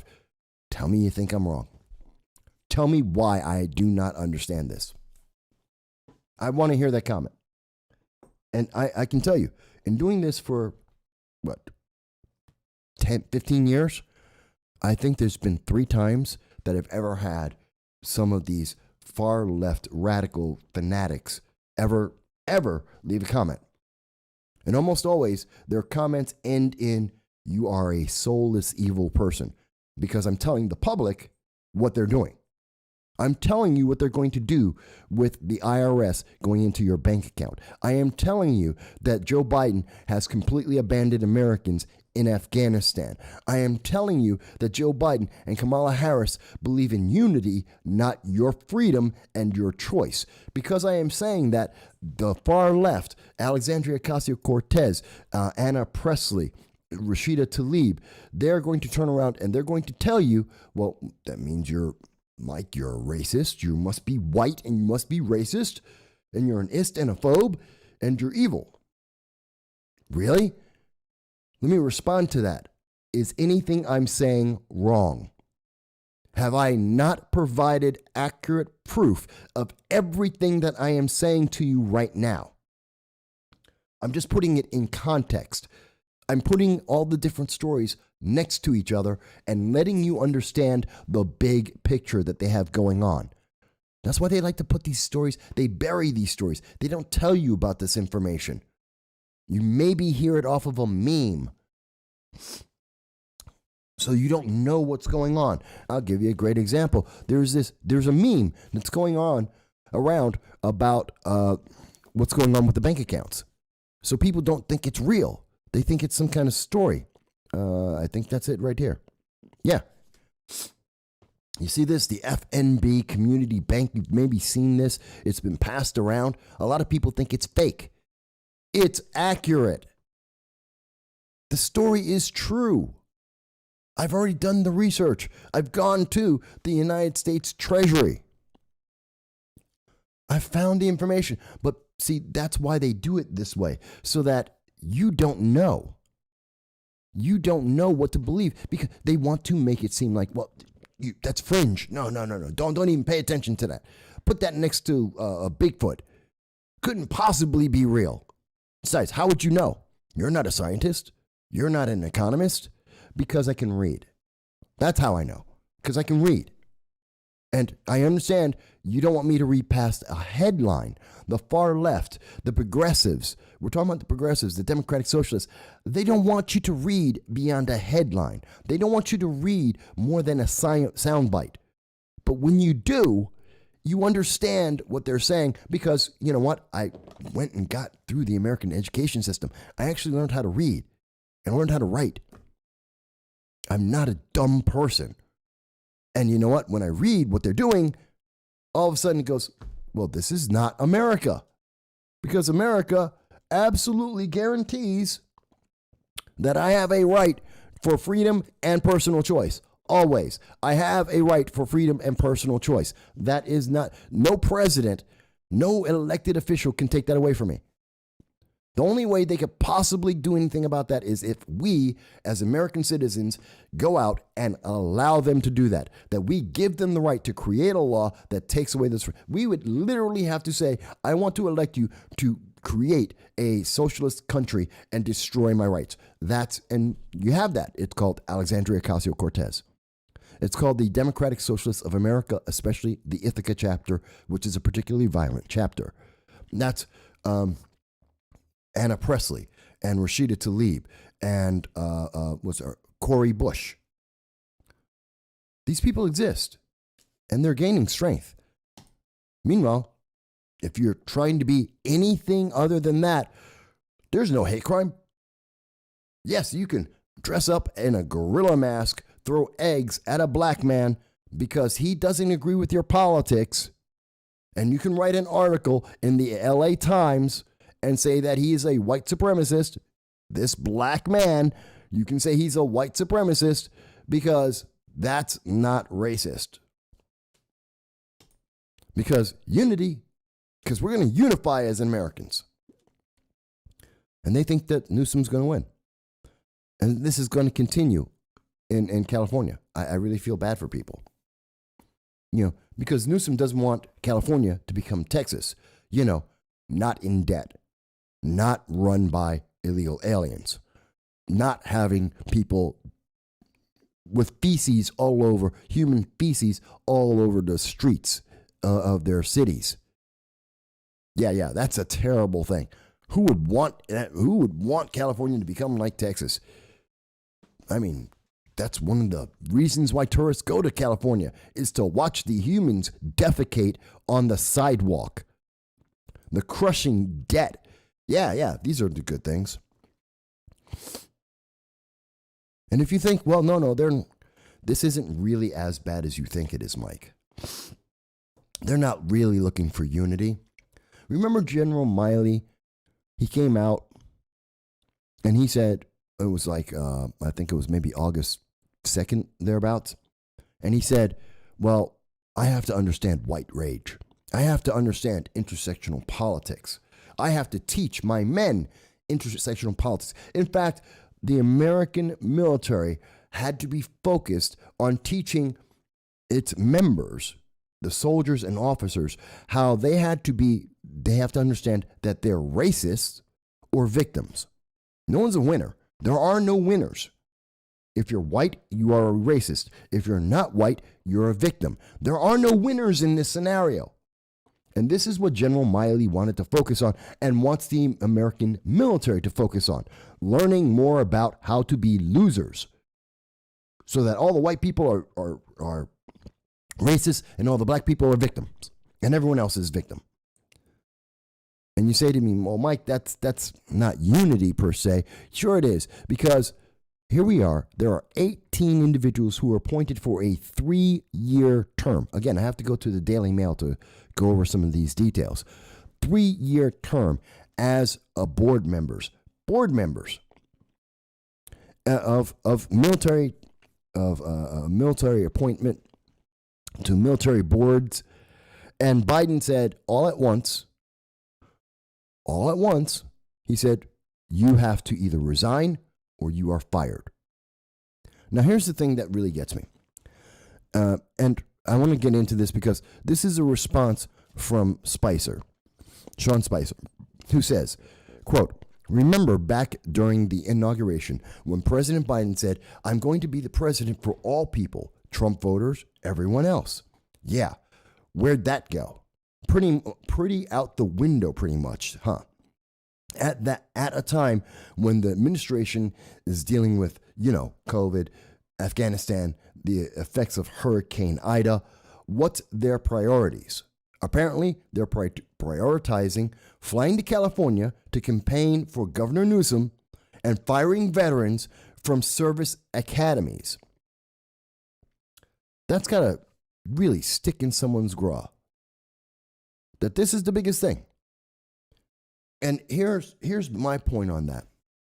If this was so important, if this was so essential for our military before the complete failure in Afghanistan, if this was really important before General Milley decided that every single member of the United States military needs to either be a racist or a victim, before that happened, on January, when Joe Biden went through and reversed about 60 of the policies of President Trump, Joe Biden went through and made, it was 40 in 2 days. He had 40 changes through executive orders, reversing Trump policies, including increasing the cost of insulin and the EpiPens.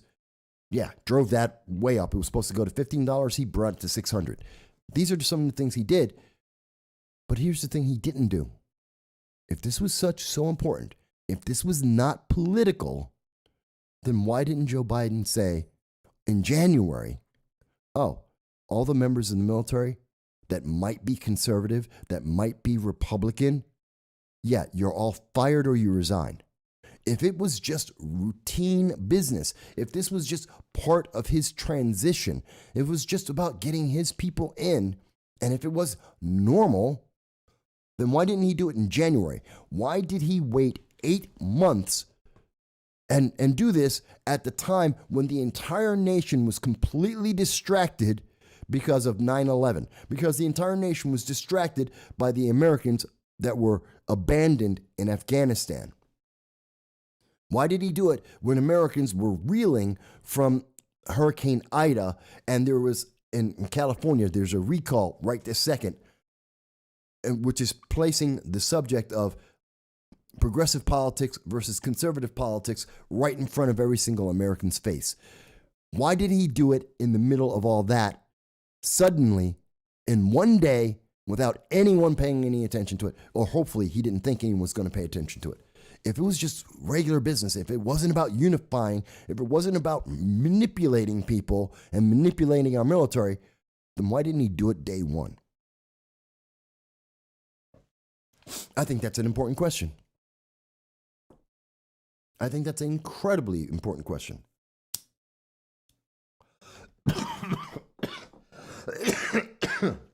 I really shouldn't do that. All right.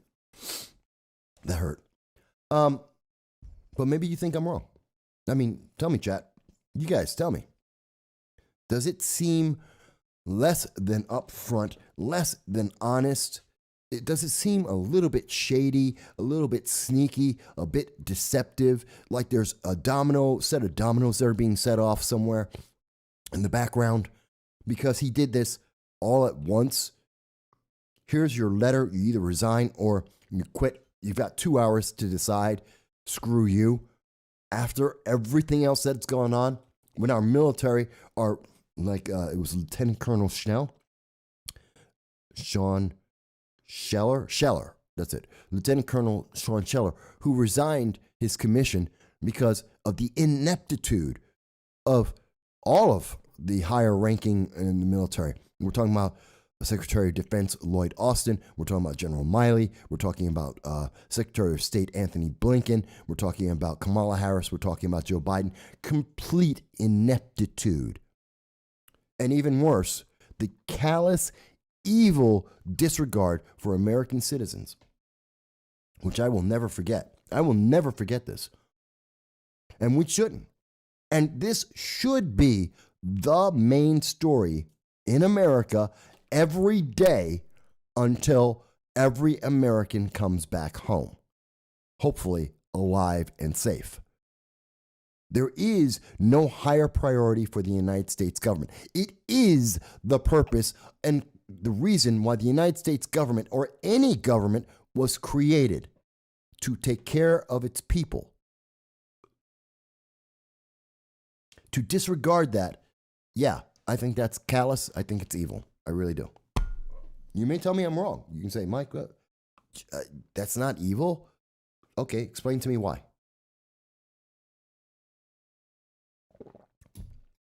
And don't just turn around and say, well, Mike, you're just a racist. Don't, please, give me something real, okay? Don't turn around and go, well, Mike, you're a white supremacist.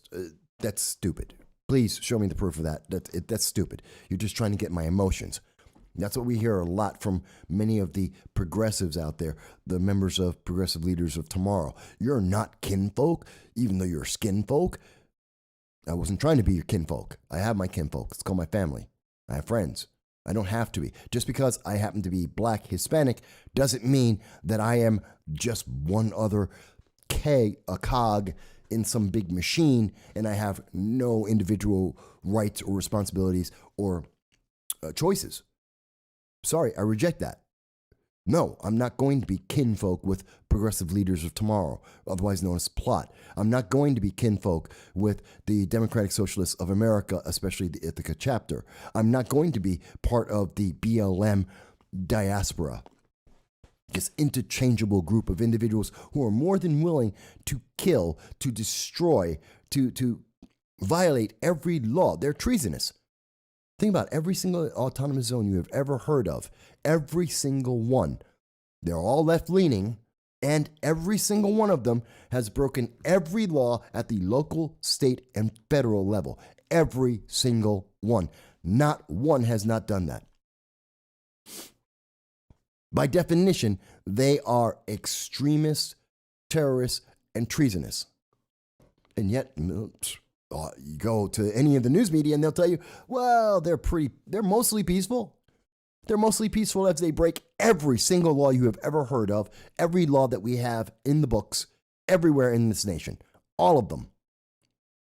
But it's okay because they're mostly peaceful. Mostly, just like, don't mind that burning building behind the MSNBC and CNN reporters. Didn't happen just once. It happened twice on national TV before they smartened up and said, you know what? If you're going to say that this protest is so peaceful, don't show the burning building in the background. Don't show the arson. Kind of, 101 in videography. People might not believe that it's so peaceful as you show random chaos, buildings burning, people being beaten down and killed. Yeah, I might not think that's peaceful. Might not think that they have the best interest of anyone there. But it is unity. It's unity coming right to you, shoved down your throat.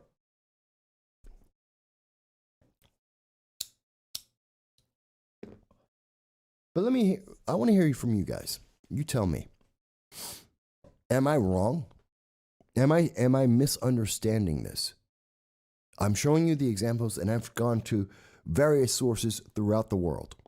And I've shown you information from things like the Daily Mail and Politico, LA Times, the very words of Biden and Harris themselves. Am I misunderstanding this? Have I got it wrong? Am I just not understanding what they mean by unity? I mean, what do you think when they say unity? That we have to unify America. Do you think that's a peaceful action, or do you think they're coming around and they want to corral everyone, especially those who don't agree, and they want to do something to us? And I'm afraid to think of what that is.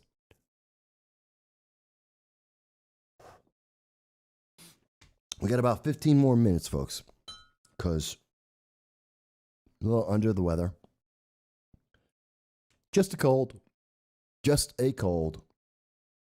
I know there's some member of Plot right now who's just so upset. They're pissed off. They're like, oh my God, he's just got a cold. Couldn't he have COVID?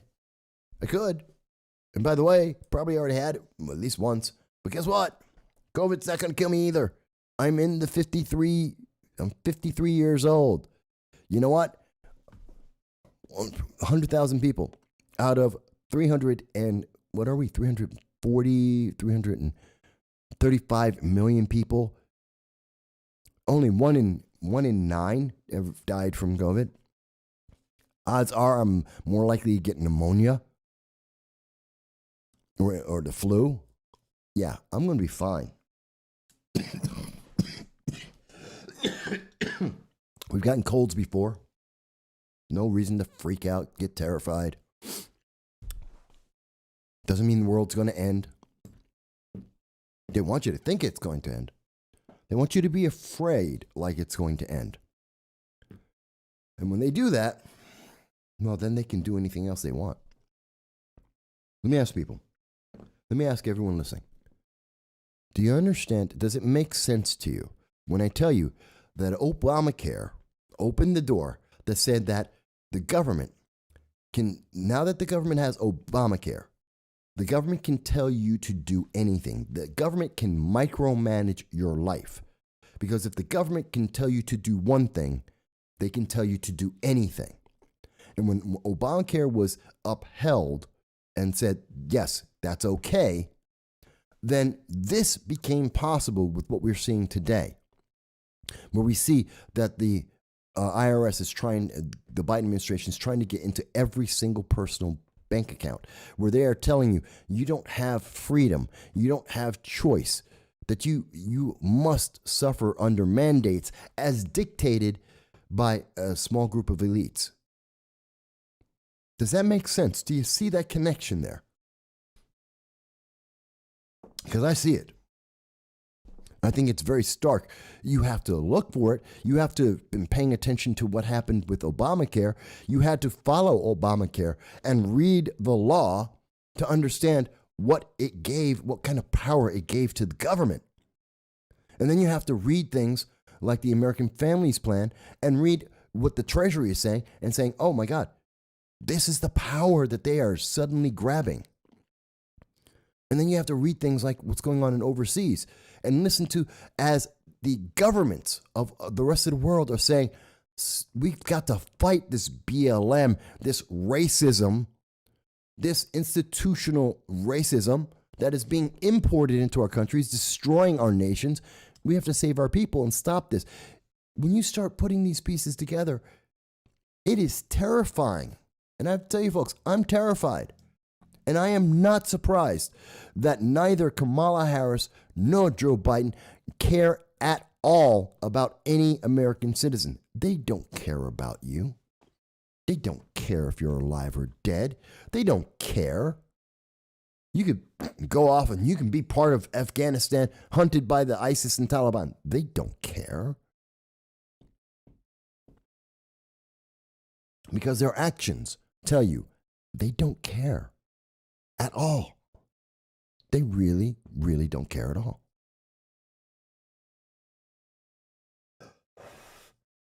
And I wish that I could be wrong. I really do.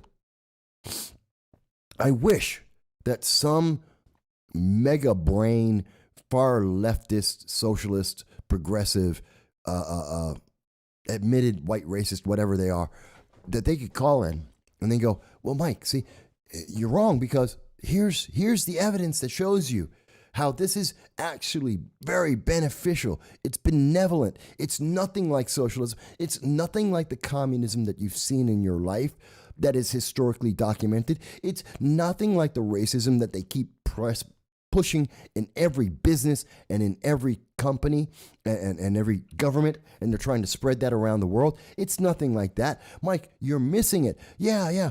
It's not about the Americans that are abandoned in Afghanistan. No, you're just missing it, Mike. You're just missing these little things. The fact that we have more debt than most nations, combined, almost more than half the nations in the world combined can't equal our debt for a year, well, definitely our national debt. This is insane. And they're going to, I want to hear someone say, well, no, it's going to be okay. This is all perfectly fine. These are normal things. And it all goes to something really wonderful and great. But it doesn't. And you know how I know that? And I want you to think about this. Then why won't any of the Democrats tell you what's the really great thing coming? They want to transform America. They want you to submit. They want you to unify under their rules. They want you to be them. And in fact, they demand it. You can only use the words they want you to use. You can only espouse the ideas that they want you to espouse. You can only have the freedoms that they're willing to give you. And what's the end goal? How does this make America better? These are the things they are doing. They're going to watch your bank account. They're going to tax you for every transaction you make, and they're going to track every dollar that you get from whomever you may get it from. And at the end of the day, how does that make America better? How does that make your life better? How does that make your freedom better? I mean, it's a really simple question. I've asked this of Representative Antonio Delgado. You know, I got back silence. I've asked it of Kamala Harris and Joe Biden. Silence. I've asked this of Nancy Pelosi, Chuck Schumer, Kirsten Gillibrand. Silence. They can't answer this question. And it is the biggest question that anyone should ask them. What are we doing this for? What do we get out of this? At the end of the day, after giving up my freedoms, my individuality, my life, what do I and my family get? What does our nation get for this? What is the benefit? Where is the big payoff? What are you trading the lives of Americans in Afghanistan for? Those people, some of them may die. God forbid, I want to be wrong on that. I hope to be wrong on that. And if they die and their lives are being wasted, please tell me, what do we gain for that? It's one of the most important questions you can ask any politician. And we should ask every politician. Why are you, okay, you're running. Fantastic. I know why you're running. You want the money, you want the power. That's politics. I understand that. And maybe you have a couple of good ideas. Let me ask you, at the end of the day, what is the benefit to the constituents, to the people, the United States? Why is this a good thing? And if they can't answer that, or worse yet, they refuse to answer that they run away from you, that tells you it's not a good thing. This is not going to end well for you. Mike mentions, and we have a comment, Mike mentions, I remember when Obamacare was passed, a hot mic caught a grinning Biden telling the Obama, this is a big effing deal. Yeah, it is a big deal. It was always a big deal because it established a precedent, a legal precedent from that moment going forward that the United States government can legally micromanage your life, that the government can decide what you can and cannot do, that the government can tell you to do anything they want. That is what Obamacare is about. That's why Obamacare exists. That's why it's so many bloody pages long, because it's hiding the fact that it just gave the power of all of the government over you. Your life is far less useful. Mavis mentions, yes, the, quote, real communism has been tried, quote, argument. Leftists only believe in communism because they falsely believe they'll benefit and others will pay the price. They say we'll be the first, again, the wall not realizing they'll be the second. I love it whenever people say, well, communism's never been tried. Yes, it has. Real communism doesn't exist. Yes, it does. No, real socialism doesn't exist. Yes, it does. Socialism is not connected to communism. Yes, it is. They always say these things because they want you to, because they have to say this, because there is a utopia at the end of the line.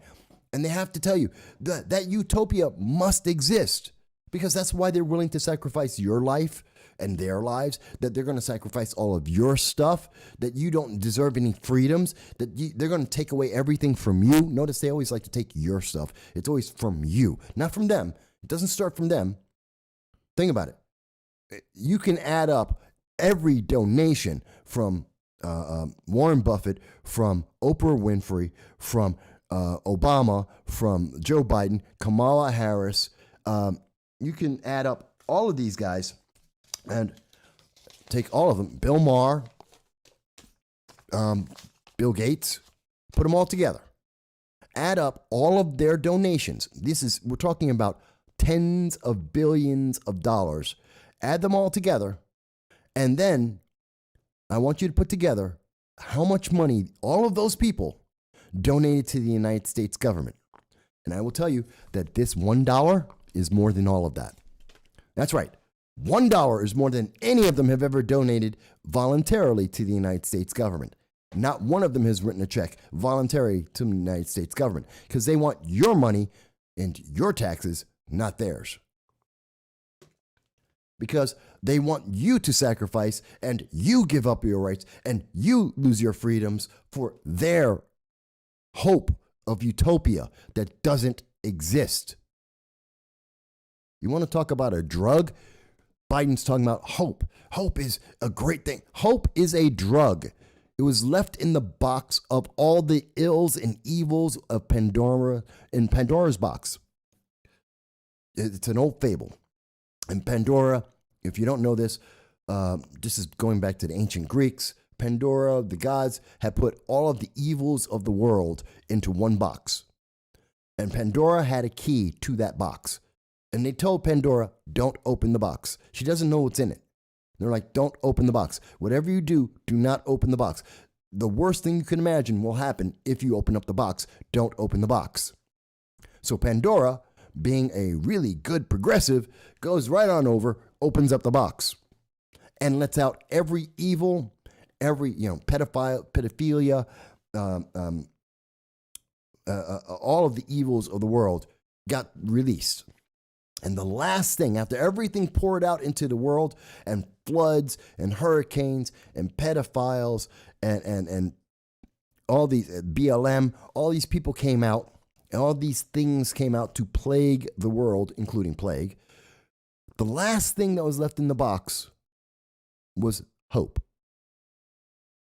And now you have two ways to look at it. Is hope in there? Because there's always hope. Because no matter where the evils are, there's always hope for something better. So this is encouraging you. Because that's not what the Greeks really thought. They're not that kind of happy, sappy kind of people. Hope is a plague. Hope takes away your action. You do stupid things because you hope. Instead of planning and executing a plan and putting effort in and being detailed and having a goal. No, you hope. And in this case, we're talking about the far left, the progressives, Democratic Socialists of America, Plot, BLM, Antifa. Their hope is that one day real communism is going to come about. And everyone's going to live in the real communism, which is going to be fair and equal for everyone. And then there'll be fairy dust and unicorns and rainbows for everybody. Okay.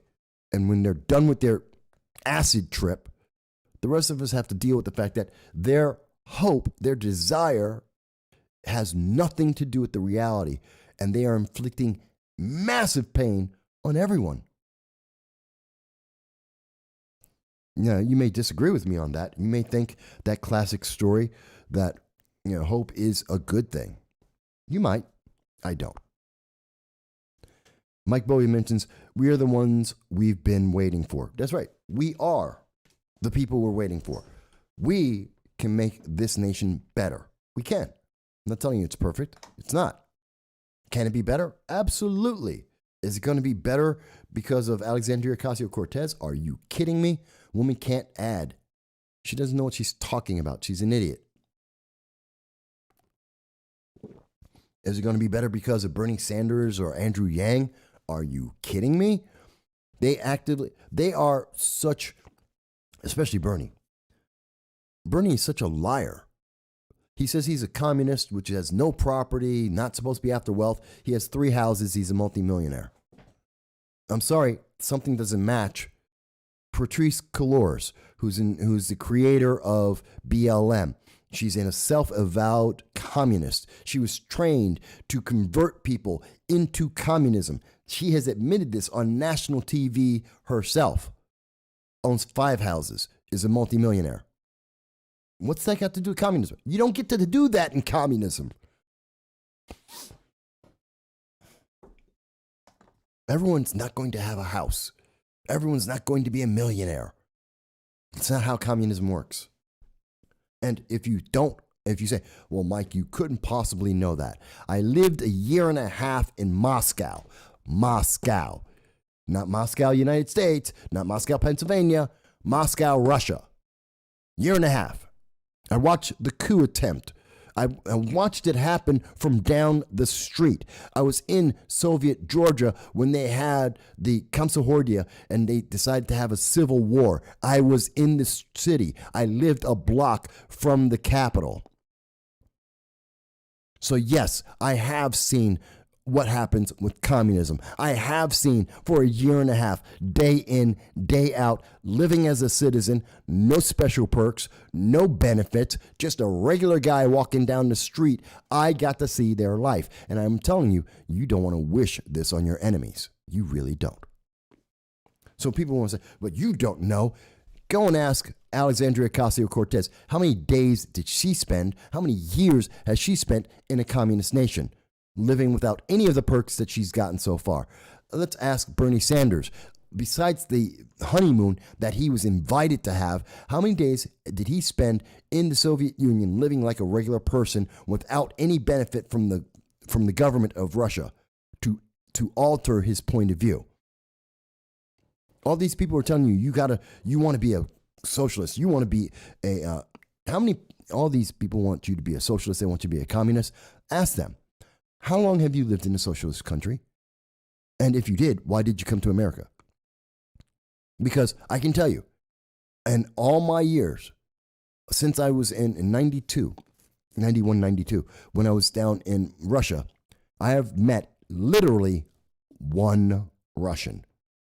In the hundreds, if not thousands of Russians that I have known, people from communist and socialist nations around the world, I have met one who actually thinks communism and socialism is good. One that lives in the United States that thinks communism and socialism is a good thing and that America should be communist and socialist.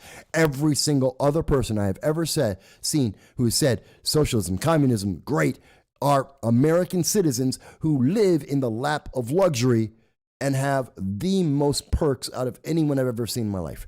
Only those idiots actually believe that. It's amazing.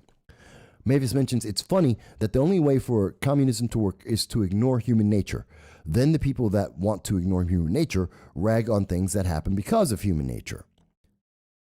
Good point. Mentions no, those were Obama's words when he won the first time. Transforming America? Transforming America to what? What is he making America into? See, that's an important question. And that's the whole reason why soundbites exist in the news media. Because you're not supposed to ask, and then what? Transform into what? We're going to transform America into what? That is the implied question. It is the obvious question. Into what? Joe Biden, Kamala Harris, we have to unify America. You have to become unified. Into what? We are unifying into what? It is a critical, absolutely important. It is vital. We have to understand into what? What are you changing? Where are you taking us? What is it becoming? You can't just do it and we're not like Nancy Pelosi. Pass the bill. We'll find out what's in it afterwards. I'm sorry. I'm not that stupid. I'm not going to give you a blank contract and hope that, hey, maybe you'll get it right. Maybe I'll like the outcome. No, excuse me. Give me some details here.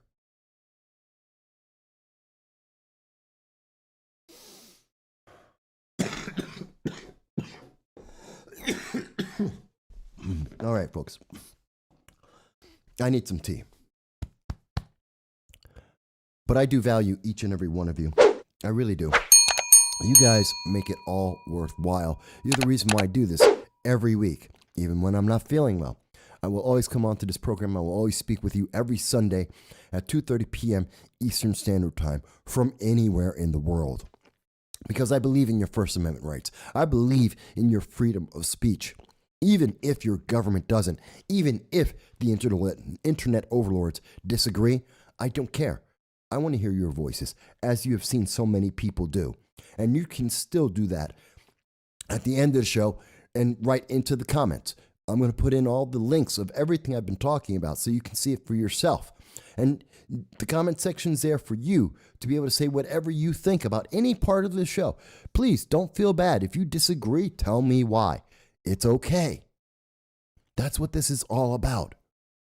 That's the whole point of freedom. And you have to use it. And we hope that you're going to do that. And we hope that you're going to subscribe because we're almost at 1,000. We're getting close to 1,000 subscribers. It's a magic number. It helps us to reach more people. The algorithms from the oppressive algorithms from YouTube, Facebook, Twitter, they change. Once we get to that magic 1,000, we get to have more access to more people. We get to show more people these comments, whether they agree or not. Oh, it's perfectly fine, Mike. I know. Thank you for the compliment, but I don't mind. Seriously, I love doing this. And I will be here every Sunday at 2:30 p.m. Eastern Standard Time to speak with you. Cold or no cold. As long as I can speak, I'm going to talk with you guys. So, folks, but I do need to get some tea. And remember, every time you subscribe, every person who helps subscribe helps us to reach more people. People who agree with us, people who disagree with us. They're all welcome. I just want to hear your voices. And as we get to 1,000, that will do it. So please do subscribe. You've made it through 2 hours with me. Come on, subscribe. And until the next time, as you see us through the rest of the week, I want you to be well. Be safe, be well, be wealthy, be successful. You're wonderful. Thank you for being the audience you are. And I want you to have a great day, folks.